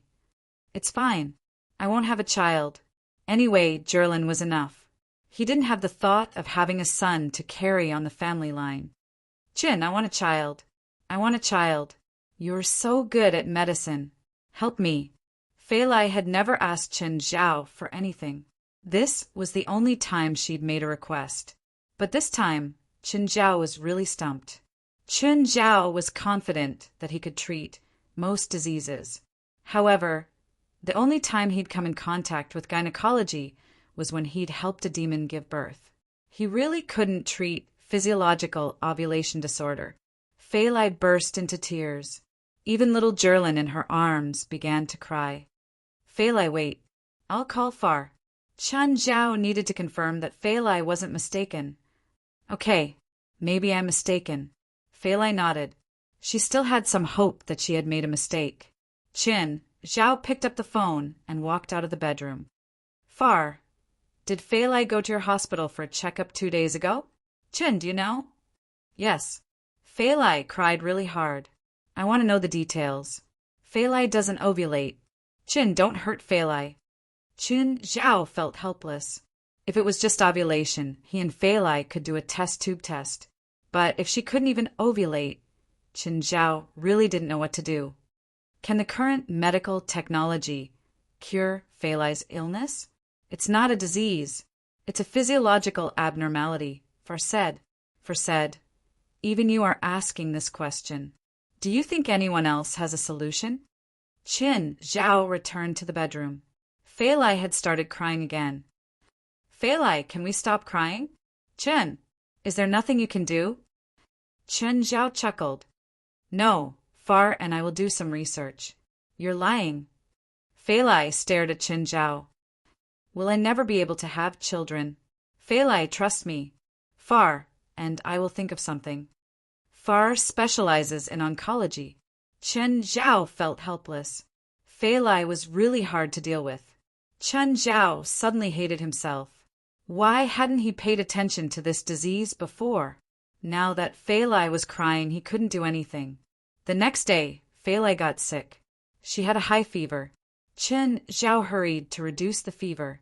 It wasn't too serious, but Chen Zhao was really worried about Fei Lai's mental health. Fei Lai, I have a way to make you pregnant, Chen Zhao said, hugging Fei Lai. Chen, you don't have to comfort me. I've already thought it through. I can't be a real mother, but we already have Jerlin. I'll be the best mother. Fei Lai, I'm serious. I really have a way. Fei Lai looked up at Chen Zhao. Chen, I don't want to hope for disappointment. I'm serious. I have a way. Chen Zhao took out the wishing coin. Hold it. This is... Say your wish. What? Fei Lai didn't understand. Say your wish. Chapter 800. The wishing coin in Chen Zhao's hand suddenly dissipated like powder. Fei Lai lifted her head, disbelief in her eyes. Chen, this is... Chen Zhao caressed Fei Lai's hair. Have you heard of Aladdin's magic lamp? Fei Lai's tears turned into laughter. It was her first time losing control like this. Tears and snot flew everywhere. We need to hurry and have a baby. Chen Zhao and Fei Lai went through the door and started doing shameful things. After a while, Chen Zhao took out a bottle. Fei Lai, I'll give you something. What's in the bottle? It's black. Chen Zhao did not answer Fei Lai's question. Instead, he opened the bottle. The black smoke floated out and gathered above Fei Lai's head. What's this? Fei Lai poked it. It can protect you. Fei Lai had always known that Chen Zhao cared for her to the extreme. Every time Chen Zhao went far away, he'd let her bring her pet. She didn't know what the black thing was either, but she believed that since Chen Zhao said it could protect her, it definitely could. Chen, I heard you got a daughter. Bring her over. I want to be her godfather, Stephen said. I'm not a believer. Chen Zhao rolled his eyes. It's not like you have to be a believer to have a godfather. It's too much of a loss for my daughter to be your goddaughter. Your daughter can be my godfather too. Fuck, my daughter's already in her 40s. Are you sure you want to be her godfather? Fine, pretend I didn't say anything. Chen Zhao answered awkwardly. By the way, my movie's celebration party is tomorrow night. You have to be there, Stephen said in a tough tone. Okay. Bring my goddaughter. After hanging up, Chen Zhao carried Jerlin out the door. He didn't buy Stephen a present last time. He still had to find a suitable one. As for the pocket watch, Chen Zhao wanted to study it more to find out what was special about it. Little Jerlin was surrounded by a white dot of light. This was the guardian angel surrounding little Jerlin. Wherever Jerlin went, the guardian angel would follow. However, Jerlin didn't seem to see the guardian angel herself. Or perhaps she was too young to realize the existence of guardian angels. She was obviously more interested in the amber. Qin Zhao realized that Jerlin had grown teeth. Although it had only been close to a month, little Jerlin had actually grown her first tooth. Generally speaking, babies only grow teeth at around 6 months of age. But little Jerlin's teeth grew very fast. It was only in the past 2 days that a small white spot appeared on the gums of his front teeth. There were already some bite marks on the lake. Qin Zhao followed her and bit as much as he wanted. Qin Zhao parked his car in a gift shop. He wanted to look around and see if there were any suitable gifts. Don't think that China is the only country that has antiques. But as soon as the car stopped, an uninvited guest appeared in front of the car. Qin Zhao's eyes widened. Usually there was only one person who would cause trouble when Qin Zhao stopped his car, Sharon. Sharon, I didn't park illegally or run a red light. I didn't break any traffic rules. Sharon looked at him. You're driving dangerously. What? I'm driving dangerously? Qin Zhao's eyes widened. When did I drive dangerously? Where did you put her? Sharon pointed at little Jerlin in Qin Zhao's arms. The front passenger seat, of course. I have a baby seat. Don't you know that babies under 6 months can't sit in baby seats? Sharon asked, looking at Qin Zhao. Qin Zhao's eyes almost popped out. There's such a rule? Of course. Baby seats are for babies over 6 months. Whose child is this? Mine. It's my daughter. Qin Zhao was helpless. He would admit defeat for now. Once bitten, twice shy. He knew that Jerlin couldn't sit in the baby seat for now. You have a daughter? Sharon also looked at Qin Zhao in surprise. Are you disappointed that I have a daughter? Do you have to provoke the police every time? Give me the ticket. Whatever, I'll let you go this time. Oh my God, is tomorrow the end of the world? Qin Zhao's expression was exaggerated. Sharon's face darkened. Are you sure you want me to give you a ticket? Ha, I'm joking. Sharon glanced at the gift shop. What do you want to buy? I'm not sure, Qin Zhao said. I want to give an old guy a gift. Let's pick. The two walked into the gift shop. Just then, the guardian angel landed on a painting. Yeah. Little Jerlin spread her arms, wanting to take the painting. Baby, do you want this? It was a huge oil painting that looked a bit old. It was a goddess, or more accurately, Venus, the embodiment of love and beauty. There were also a few little angels dressing Venus up. This dressing Venus is a fake, Sharon said. The real one is in New York's Metropolitan Museum of Art. Why did Qin Zhao care so much? He didn't know how to appreciate art at all. To him, apart from the difference in price, there was no difference between the real and the fake. But since Jerlin liked the painting, he would buy it. Boss, how much is this painting? The boss at the cashier didn't even look up. He casually said, $80. Pack it for me. Did you know that this painting was originally the work of the 18th century French painter François Boucher? At the same time, it is also an erotic painting of the royal family. If you want to hang this painting in your home, it is not suitable, especially in the home of children. Qin Zhao thought about it and realized that it made sense. It was indeed not suitable for his daughter to look at this erotic painting every day. Then he would give it to Stephen. The perverted old man probably liked these things. As for whether it was real or not, the old man wasn't a scholar. Qin Zhao had been to Stephen's house twice, but he didn't see any art there. All he hung were movie posters that he had shot himself. It was clear that not only was Stephen not a scholar, but he was also a narcissist. After admiring the painting for a while, Qin Zhao lost interest. Qin Zhao never believed that these works of art could be worth an astronomical amount. Of course, it might be because he didn't understand art. Little guy, this is for you. Sharon took out a strange wooden sculpture. What's this for? It looks so ugly. Chapter 801. Wood Spirit? It's not related to witchcraft, is it? Qin Zhao didn't want his daughter to come into contact with these things. He knew that witchcraft and magic really existed in this world, and uncertain magic could bring about unpredictable dangers. That Native American tribe won't harm people. They worship nature and the holy tree, so they always make some handicrafts related to the holy tree. It's also a blessing. They don't have any evil intentions. Just then, the guardian angel landed on the wood spirit in Sharon's hand again. Since the guardian angel didn't sense any danger, it should be harmless. Chun Zhao helped Jerlin take the wood spirit.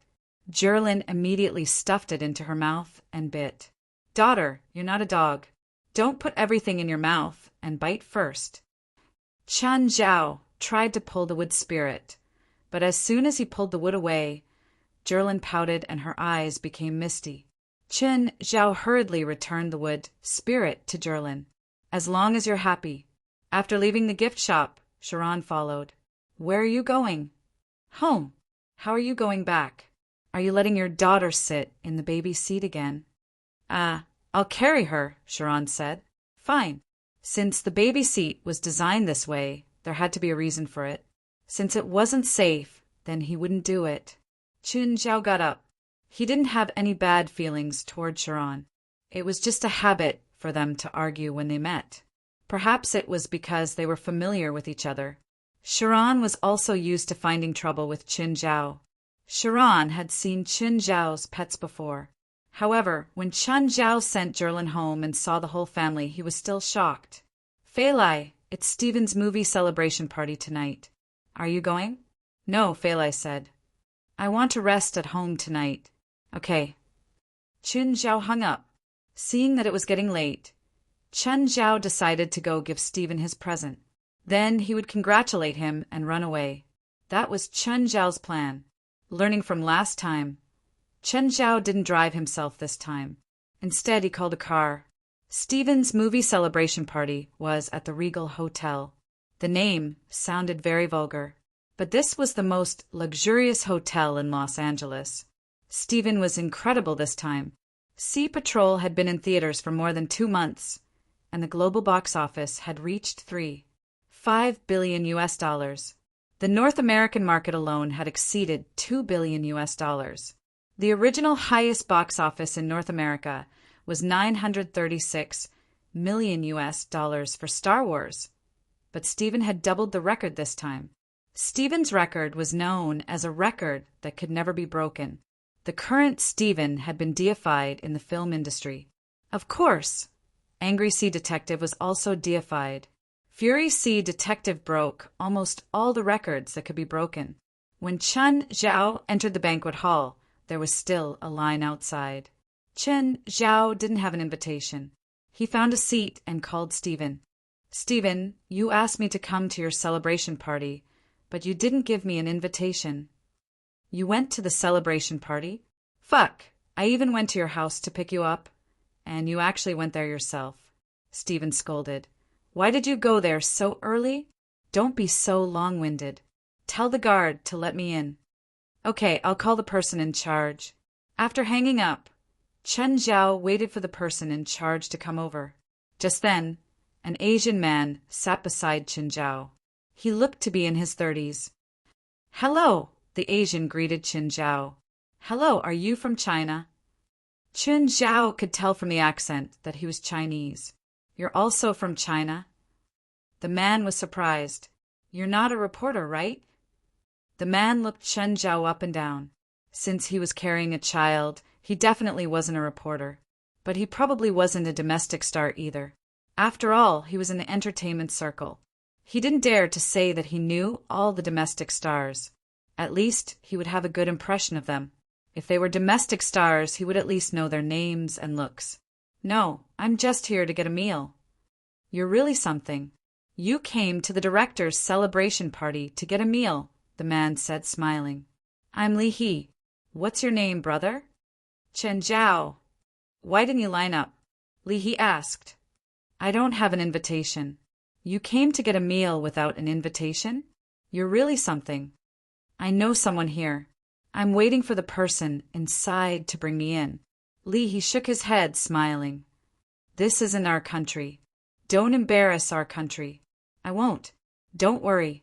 Even though I'm out of the country, I always think of our country's face. Chen Zhao wasn't angry at Li's words. Li probably thought that he was unemployed. Are you a domestic star? How long have you been out? Almost a year, Chen Zhao said. He'd left the country in October last year. It had been 11 months now. No wonder. I only became popular this year. It's normal that you don't know me. Oh, a big star. How about an autograph? You really want it? Yes. I'll sell your autograph when I run out of money. Just then, a short and fat man ran over to Li. Li, don't just sit here. Hurry up and line up. It took me a lot of effort to get an invitation. Hurry up and go in. It seemed that he was Li's manager. He turned to look at Chen Zhao. Li, don't talk to strangers. You're a star after all. He glanced back at Chen Zhao and shrugged helplessly.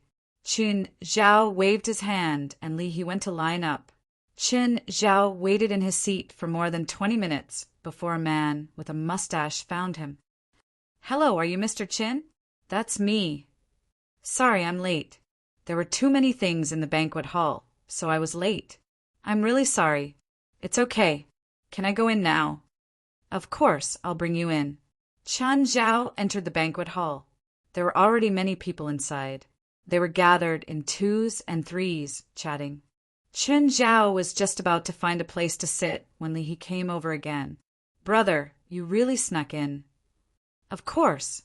How dare I come here if I can't? If you're so capable, why are you carrying a baby? He was also a chatterbox who couldn't stop talking. I heard that there are many female stars here. I thought that they should like cute ones, so I carry my baby here to see if I could trick a few female stars to warm my bed. Chapter 802. Li saw that Chen Zhao was really here to eat and drink. Sitting beside him, Chen Zhao's mouth didn't stop. However, Li had been mediocre and unknown for 30 years. In the past, when he was poorest, he was about the same as Chen Zhao.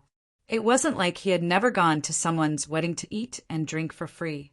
Last year, he had a supporting role in a movie that made him famous. This year, there was another movie with a small investment that made him $1 billion in the box office for no reason. In the end, he became a superstar that everyone knew. The two chatted as they ate. Jerlin couldn't eat too much. Chen Zhao could only peel 2 grapes for Jerlin to suck. Just then, Li's agent came over again. Unlike other agents, he was a foil to the star. Li's agent was so forceful that it was as if Li was the foil. Li's agent raised his voice. Li, what are you doing here? I spent money to get you here, not to let you eat and drink here. Have you forgotten what you came here for? Brother Bao, I don't know anyone here and they're all foreigners. Who do you want me to get close to? He asked with a depressed expression. Brother Bao didn't care so much. He scolded. Take the initiative to greet others. Look at that guy over there. He's a Hollywood A-list star. Even if you don't become friends with him, just greeting him and taking a photo with him will make the headlines in the local media. Also, is that girl? She had an outstanding performance in director Steven's movie. I think, what's her name again? Paris, he reminded. Oh, right, Paris. Brother Bao nodded. Don't waste time with irrelevant people here. Brother, I have something to do. I'm leaving now. Li's agent was a bit snobbish, but Chen Zhao had a good impression of Li. He was quite chatty. It was nice to meet a fellow countryman overseas. Li was holding a wine glass. He looked good and was dressed well. He walked directly towards Paris. Hi, you're Miss Paris, right? Can I get to know you? To be honest, Li's English wasn't that good. His pronunciation was too local. Paris turned around, and her eyes lit up when she saw the black hair and black eyes. But she quickly recognized them. He was not who she thought he was. Ever since she participated in Steven's movie, Paris had gone from a car salesman to a C-list celebrity. Moreover, her management company had recently found quite a few roles for her. It could be said that there were endless invitations. The agency had also been hyping her up, comparing her to Vincent. They were all set up as inspirational examples of salted fish turning over a new leaf. She could even be the female lead in a small investment movie. Of course, her quality of life had also improved by leaps and bounds. Her ex-boyfriend, the gigolo Luo Ku, came looking for her again. He hoped that he could get back together with her. Unfortunately, Paris didn't care about Luo Ku at all. Paris even doubted her own taste in the past. Why would she choose someone like Rocco to be her boyfriend? "Hello," Paris said with a sweet smile. He had to admit that Paris was very beautiful. Even in Hollywood, where beauties were as common as clouds, she was a top-notch beauty. Her tall figure, exquisite makeup, and open-necked gown all accentuated her beauty. She didn't know how many men had taken the initiative to talk to her. Of course, even if she didn't know him, even if he was an Asian. But to be able to enter this place, he must have some background. Paris knew that her foundation was still very weak. She wouldn't offend anyone easily. Moreover, China was now the second largest movie market. China's movie market already had a great influence on Hollywood. If one didn't have a good reputation in China, one wouldn't be able to get a Hollywood blockbuster. After all, Hollywood's beyond A-list movies would all be shown in China. If the movie couldn't be shown in China because of the reputation of some actors, it would be a great loss. For example, 10 years ago, before the Olympics, a certain Hollywood A-list female star could only shoot an independent film because of her gossiping. Now, Hollywood had obviously learned its lesson and didn't talk about politics. When facing Asians, especially Chinese, they would show their generosity and friendliness. Of course, Paris had no right to put on airs in front of others. "I'm from China. I'm Lee, an actor. Nice to meet you." "Hello, I'm Paris. I like China a lot. I also have a friend from China." Paris even said hello in Chinese, although her pronunciation wasn't very good. "Can we take a photo together?" "Of course." Paris nodded with a smile. Lee then said, "If you go to China in the future, remember to find me. I can be a good host." "No problem. If I go to China, I'll find you, Lee. Can I post this photo on social media?" Lee asked. "Of course. Oh, help me send my regards to my friends in China." This was a good way to increase her reputation in China. Since he was willing to talk to her, she obviously wouldn't reject him. Nowadays, Hollywood's criteria for casting were either famous and reputable actors in China or pure newcomers. While Paris and Lee were chatting happily, Paris suddenly glanced at a corner in the distance. Paris's eyes lit up. "Qin Zhao." Paris was overjoyed. To be honest, her current status was closely related to Qin Zhao. She knew very well about Qin Zhao and Stephen's relationship. Even now, one word from Qin Zhao could turn her back to her original state. She and James were in a stable relationship now. James had warned her not to offend Qin Zhao in any way. Don't offend Qin Zhao in any way. Otherwise, their relationship will be over. Paris had thought that James would be able to straighten his back now that he was a real director. However, James told her that the reason he could become the director of the new movie that PLM invested in was all because of Qin Zhao's help. This made Paris even more respectful of Qin Zhao. Even a director like James could be promoted with one word from Qin Zhao. Not to mention that she, a C-list actress, could also be promoted with one word from Qin Zhao. "Lee, excuse me. I saw a friend, and I'm going to say hi." Although Qin Zhao was sitting alone in the corner, Paris didn't dare to offend him like before. Chapter 803. Lee watched as Paris walked toward the corner. Lee realized that Paris was walking toward Qin Zhao. There was only Qin Zhao and the baby in his arms in that direction. Paris walked up to Qin Zhao. So cute. "Mr. Chen, is she your child?" "Yes, she's my daughter." Qin Zhao nodded. "She's so cute. I want to have a girl." Even though she knew it was impossible with Qin Zhao, she still couldn't help but make sexual hints in her words. Does she have a godparent? Paris asked. She clearly wanted to get closer to Qinzhao. Stephen said he wants to be her godfather. Chen Zhao didn't reject her directly, but this was enough to reject someone. A godfather was the closest person to a child apart from their parents. Either they were highly respected, or they had a high seniority, and they had a close relationship. Stephen was the respectable type. He was also close to Qinzhao. If Paris and Fei Lai were close, then she had a chance to become Zhilin's godmother. But Paris wasn't close to Qinzhao, let alone Fei Lai. Plus, Stephen was Zhilin's godfather. If she dared to accept the godmother status, she probably wouldn't be able to survive in the entertainment industry. It didn't mean that godparents had to be of equal status. If they weren't from the same circle, for example, if the godmother was just an ordinary person, no one would say anything. But since they were both from Hollywood, it was different. In the distance, Li He was somewhat stunned. Could bringing a baby to a banquet like this really attract female stars? Were all Hollywood actresses so loving? Should he carry a baby next time? Seeing that Chen Zhao and Paris were chatting happily, Li He couldn't help but be envious. Just then, Li He's manager, Brother Bao, walked over. Li He, didn't you have a good chat with Paris just now? Why aren't you talking now? Where is she? Oh, over there. Why is she there? They know each other? Brother Bao was confused. Do you know who that person is? He's here to eat and drink. He probably knows the security guards or someone here.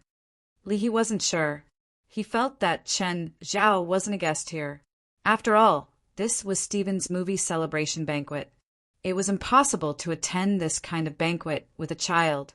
At that moment, Li He saw a familiar figure in the crowd. Chen Ku? Why is she here? Li He and Chen Ku had never worked together in a movie before, but they should have met on a show. They had also played games together before. So Li He and Chen Ku were quite familiar with each other. Chen Ku, hey, brotherly, why are you here? Chen Ku was also very surprised to meet Li He here.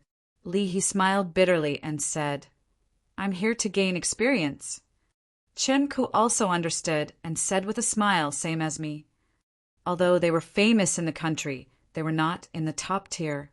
Therefore, he wanted to gain some experience abroad and add an international halo to his head. By the way, what have you been busy with recently? Li He asked. The company is running. I accepted a supporting role in a movie here, Chen Ku replied. You're good. Which company are you from? Palm. Damn, are you going to soar into the sky in one go?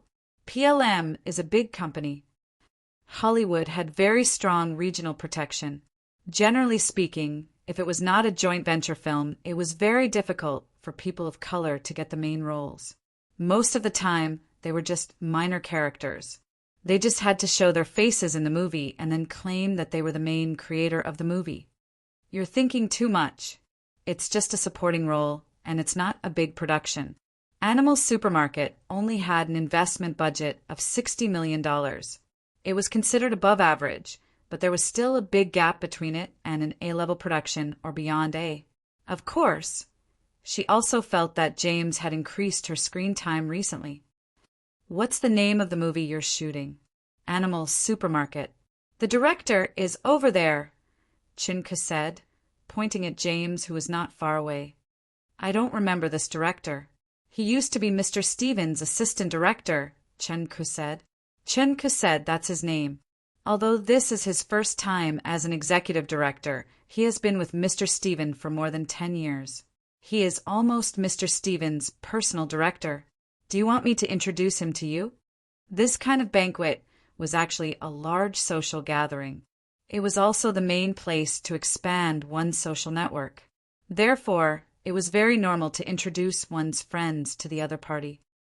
Sure, Li He's interest was instantly piqued. Now, anyone who had anything to do with Stephen would become valuable. Even a director like James. Li He and Chen Ku were about to walk toward James. However, James suddenly said goodbye to the people around him and walked in another direction. Hi, Chen. James walked up to Chen Zhao. Is this your daughter? I'm here to get some food. I'm indeed not suitable for this kind of gathering. I don't even know anyone. If you don't come and greet me, I won't even know who to talk to. Do you want me to introduce some people to you? James asked, smiling. He also knew that Chen Zhao was not in the industry and was not interested in these things. If not for Stephen's invitation, Chen Zhao probably would not even come. Let me hug you. James opened his arms, but Jerlyn turned her head away in disgust, her brows furrowed. Huh, my daughter doesn't like you hugging her. You must have played with some actress. Even my daughter doesn't like you. Fine. I'm so sad.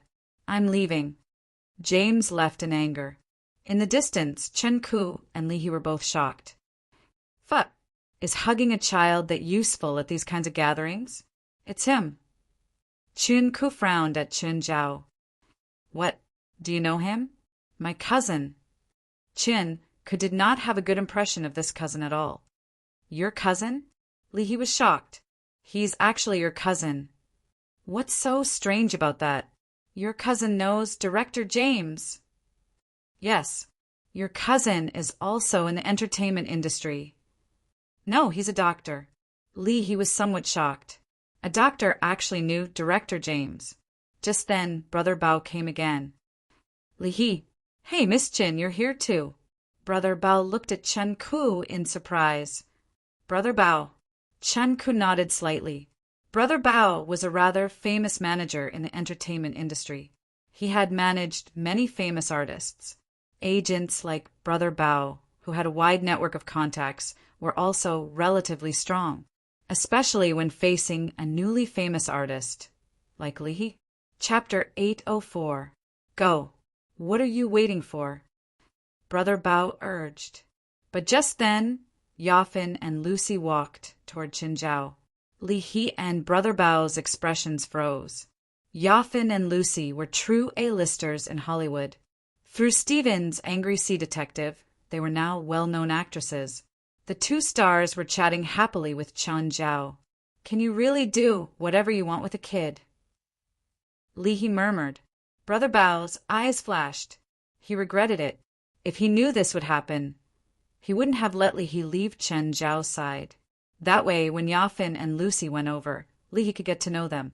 Chen Ku looked at Chen Zhao. She knew that Chen Zhao knew Yafin, but it seemed that he was close to Lucy too. They seemed to be chatting and laughing. Their relationship wasn't normal. Brother Bao wanted Li He to join in the fun. Just then, James walked over. Miss Chin. Mr. James, Chen Ku greeted. Hi, Mr. James, Li He greeted too. Hi, young man. Are you an actor from China too? Yes, Mr. James. I hope we can work together. Ha, I hope so. James chuckled. Miss Chin, do you see that guy over there? He's Mr. Rasva, the chairman of PLM. Come with me to say hi. Chan Ku, Li He, and Brother Bao all gasped. The chairman of PLM was at the peak of Hollywood. But just then, Rasva saw Chen Zhao too. He immediately walked toward Chen Zhao. Chin, I heard that you have a daughter. How about it? Your daughter can be my goddaughter. I'll make her the brightest star in Hollywood. I promise, Stephen. What? That asterisk shoal. Why did he not promise me?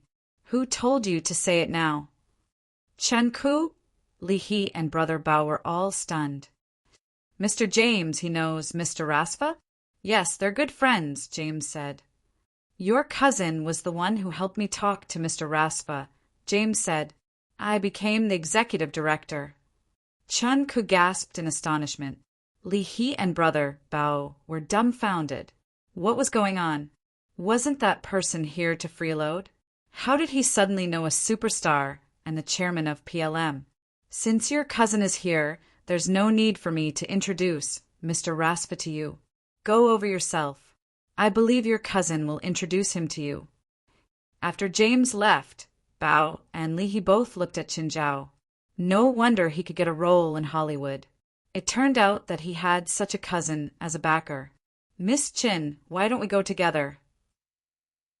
Brother Bao said. I don't have a good relationship with my cousin. We're all family. What's so bad about it? Brother Bao advised. But at this moment, Stephen walked in from outside. Everyone's eyes were on Stephen. He was the main character tonight. Even the male and female leads were not as dazzling as Stephen. It was a godly movie with a godly box office record. Now, there was a rumor going around in Hollywood. The 6 major companies were saying that as long as Stephen was willing to accept their employment, he could choose any script, budget, actors, and editing rights. The global box office was $5 billion. What kind of concept was that? Last year, the global box office of all Hollywood movies was $9 billion. This meant that Stephen's movie accounted for 9% of Hollywood's global box office. Last year, the total box office in North America was $11 billion. Sea Patrol's North American box office was $2 billion. This was close to 20% of the box office. Last year, the third largest box office in Japan had only been $2 billion. Hollywood was the most developed place in the movie industry. It was also the place where the box office was the most important. This box office was enough for Stephen to stand above all directors. Moreover, the film had received unanimous approval from the critics. Even the most crafty filmmakers would find it hard to say no. It could be said that Sea Patrol was the perfect combination of art and commercial film. As for Stephen himself, he knew very well that this deified movie didn't have much of a core or meaning to it. It could be said that everything was guessed. Chun Zhao had never admitted it, but Stephen understood. Chun Zhao was the one who had helped him the most. He was even the one who had pushed him to the peak of his career. Stephen searched for Chun Zhao in the crowd. When he saw Chun Zhao and Rasfa, he gave them the middle finger. Chun Zhao and Rasfa did not stand on ceremony either. They both gave him the middle finger. However, Stephen could not go over and greet Chun Zhao right now. He had to go to the front desk and say a few words. Along the way, acquaintances kept coming over to congratulate Stephen or try to get close to him. Your cousin knows Stephen. Brother Bao's face was full of shock. Stephen did not hide his action at all. Many people in the banquet hall saw it. They're good friends. Chun Ku was also a bit jealous. Brother Bao and Li He gasped. Right now, Brother Bao and Li He were both a bit regretful. Only now did Li He realize that Stephen was here to eat and drink. But he knew the host of the banquet. Ding ding. Stephen tapped his spoon against the side of the goblet. Ladies and gentlemen, please be quiet. I'm very happy that everyone came to my movie celebration banquet. Of course, I also have to thank Rasfa for sponsoring this banquet. Stephen joked with Rasfa first. The guests all laughed along. What a joke. Stephen had earned $2 billion for PLM with less than $50 million. He had even pulled up PLM's stock price. His ability to create profits had probably surpassed all the directors in the world. This year, PLM's income, box office revenue, and stock price were probably higher than the other companies in the Big Six. Rasfu would probably be happy to host 100 banquets, let alone one banquet. Other than thanking Rasfa for giving me money to make the movie, I also have to thank another good friend for helping me. Chin, thank you for your support. Chun Ku, Li He, and Brother Bao were all shocked. Stephen was thanking a friend so solemnly at a celebration banquet like this, and this person was Chun Zhao, who did not seem to have any presence at the banquet. Of course, he's also my goddaughter's father, Stephen said, smiling. Chin, can you bring my goddaughter here? I object, Rasfa said loudly. Chen, we met first, Rasfa said loudly. Your daughter should be my goddaughter, not this old bastard's. Chapter 805. After the speech, Stephen came to Chin Zhao's side. He took little Jerlin from Chin Zhao's arms. Is this our daughter? Fuck, can you be more specific? Why do I feel like your words are misleading? What's her name? Jerlin, her mother's name. Chen Zhao picked up the picture frame that had been placed beside him. This is for you. Stephen glanced at Chen Zhao. Why don't you just give it to me? Stephen had never been the kind of person to admire art. He thought that Chen Zhao was going to buy some famous painting for him. $80. Are you sure you want me to transfer it to you? Fuck, can't you spend more money? $80 for a pair of asterisk, asterisk, asterisk, asterisk, asterisk. That's a good deal. Oh, asterisk, asterisk, asterisk, asterisk, asterisk. Stephen's interest was piqued. For him, these were the only works of art that could pique his interest. Take it. Beside him, Raspa also took out a gift box and gave it to Stephen, but his tone was clearly not friendly. What an asshole. Brother Bao looked at Stephen, who was chatting happily with Chen Zhao, and pushed Li He. Go talk to them. That's not good. What's not good about it? Weren't you chatting happily with that person just now? Li He's face darkened. They'd been chatting happily. In the end, you ruined the opportunity. However, Chen Zhao, Stephen, and Raspa had already left the banquet with the child. Just like Li He and Brother Bao, many people were there to get to know Stephen. But now they could only watch Stephen leave. However, not everyone's eyes were filled with kindness. The target has left the banquet hall. His whereabouts are unknown. The target already has a tracker on him. You don't have to watch him too closely in case he gets exposed. Where are we going now? Out to sea, Raspa said. I've asked you out a few times, but you didn't have time. This time, the three of us can finally go out together. It's so late and I'm still carrying the child. What? Are you going to stand us up? Okay, I'll call Phalai. Are you a man? You're only out for one night and you're calling Phalai? You two old bachelors, how can you understand what it's like to have a happy family like me? Chen Zhao looked at Raspa and Stephen in disdain. Stephen and Raspa were furious at Chen Zhao's words. Raspa's yacht was already parked at the dock. The three of them went straight to the dock. Raspa had more than one yacht, but this one was the biggest. It was more luxurious than Chen Zhao's Phalai. Stephen and Raspa had actually dragged Chen Zhao out to relax. At their age, they had tried everything. The pressure brought by the daily work was also unimaginable. Only in this kind of situation where there were no outsiders could he enjoy a moment of peace by relaxing on the sea. The three of them sat on the deck, drinking and looking at the starry sky. Little Jerlin was placed in the cabin to sleep.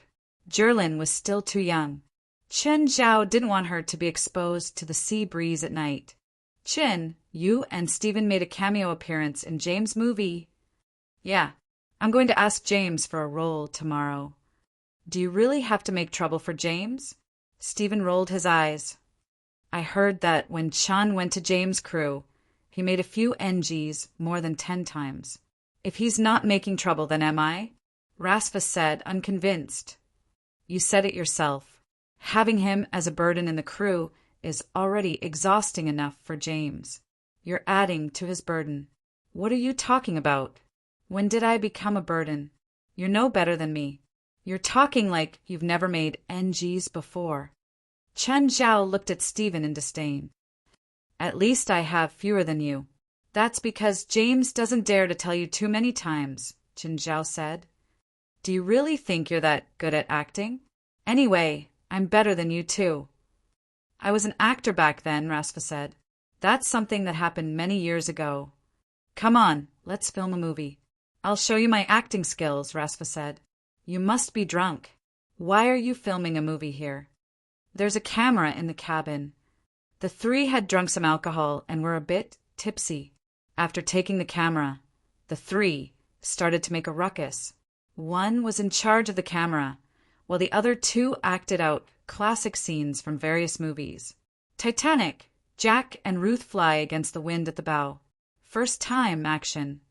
Raspa was behind the camera. Chen Zhao circled his arms around Stephen's waist. Stephen opened his arms. Jack, I'm scared. Ruth, don't be scared. Trust me. Open your arms. Wait. Stephen, fuck, I'm a straight guy. Chen Zhao suddenly vomited and leaned against the fence. Ha! I'm dying of laughter. Raspa laughed so hard he couldn't breathe. Let's do something else. I'll be in charge. You and Stephen act. The last scene of Jack and Ruth on the wooden plank after the sinking of the Titanic. Chun Zhao shouted. Action. This time Stephen was Jack and Rasfa was Ruth. Don't be like this. It's not time to say goodbye. Not yet. Understand? You will be saved. You will live. Jack gazed at Ruth affectionately. You will give birth to many children. You will have many grandchildren. You will live to a ripe old age. One day in the future, you will die in a warm bed. Not here, not tonight, not like this. Do you understand? I have one more wish. You have to promise me. You have to live. Don't give up. No matter what happens, no matter how slim the hope is, promise me. Ruth, promise me. You'll do it. Chin Zhao was already crying from laughing so hard. Raspa and Stephen were laughing too. Let me do it. Let me do it. Stephen pushed Chin Zhao away from the camera. On the rooftop of the Matrix, Neo dodging bullets from the men in black. I want to play Neo, Raspa said. Suddenly, the boat shook violently. The three lost their footing and fell to the ground. What's going on? What's going on? A yacht crashed into the yacht they were on without warning. A dozen people jumped onto their boat from the back. Chun Zhao's mind cleared up immediately. He charged at them. They were all uninvited guests. He couldn't let them board the boat. Otherwise, bullets had no eyes. Raspu and Stephen might get hurt.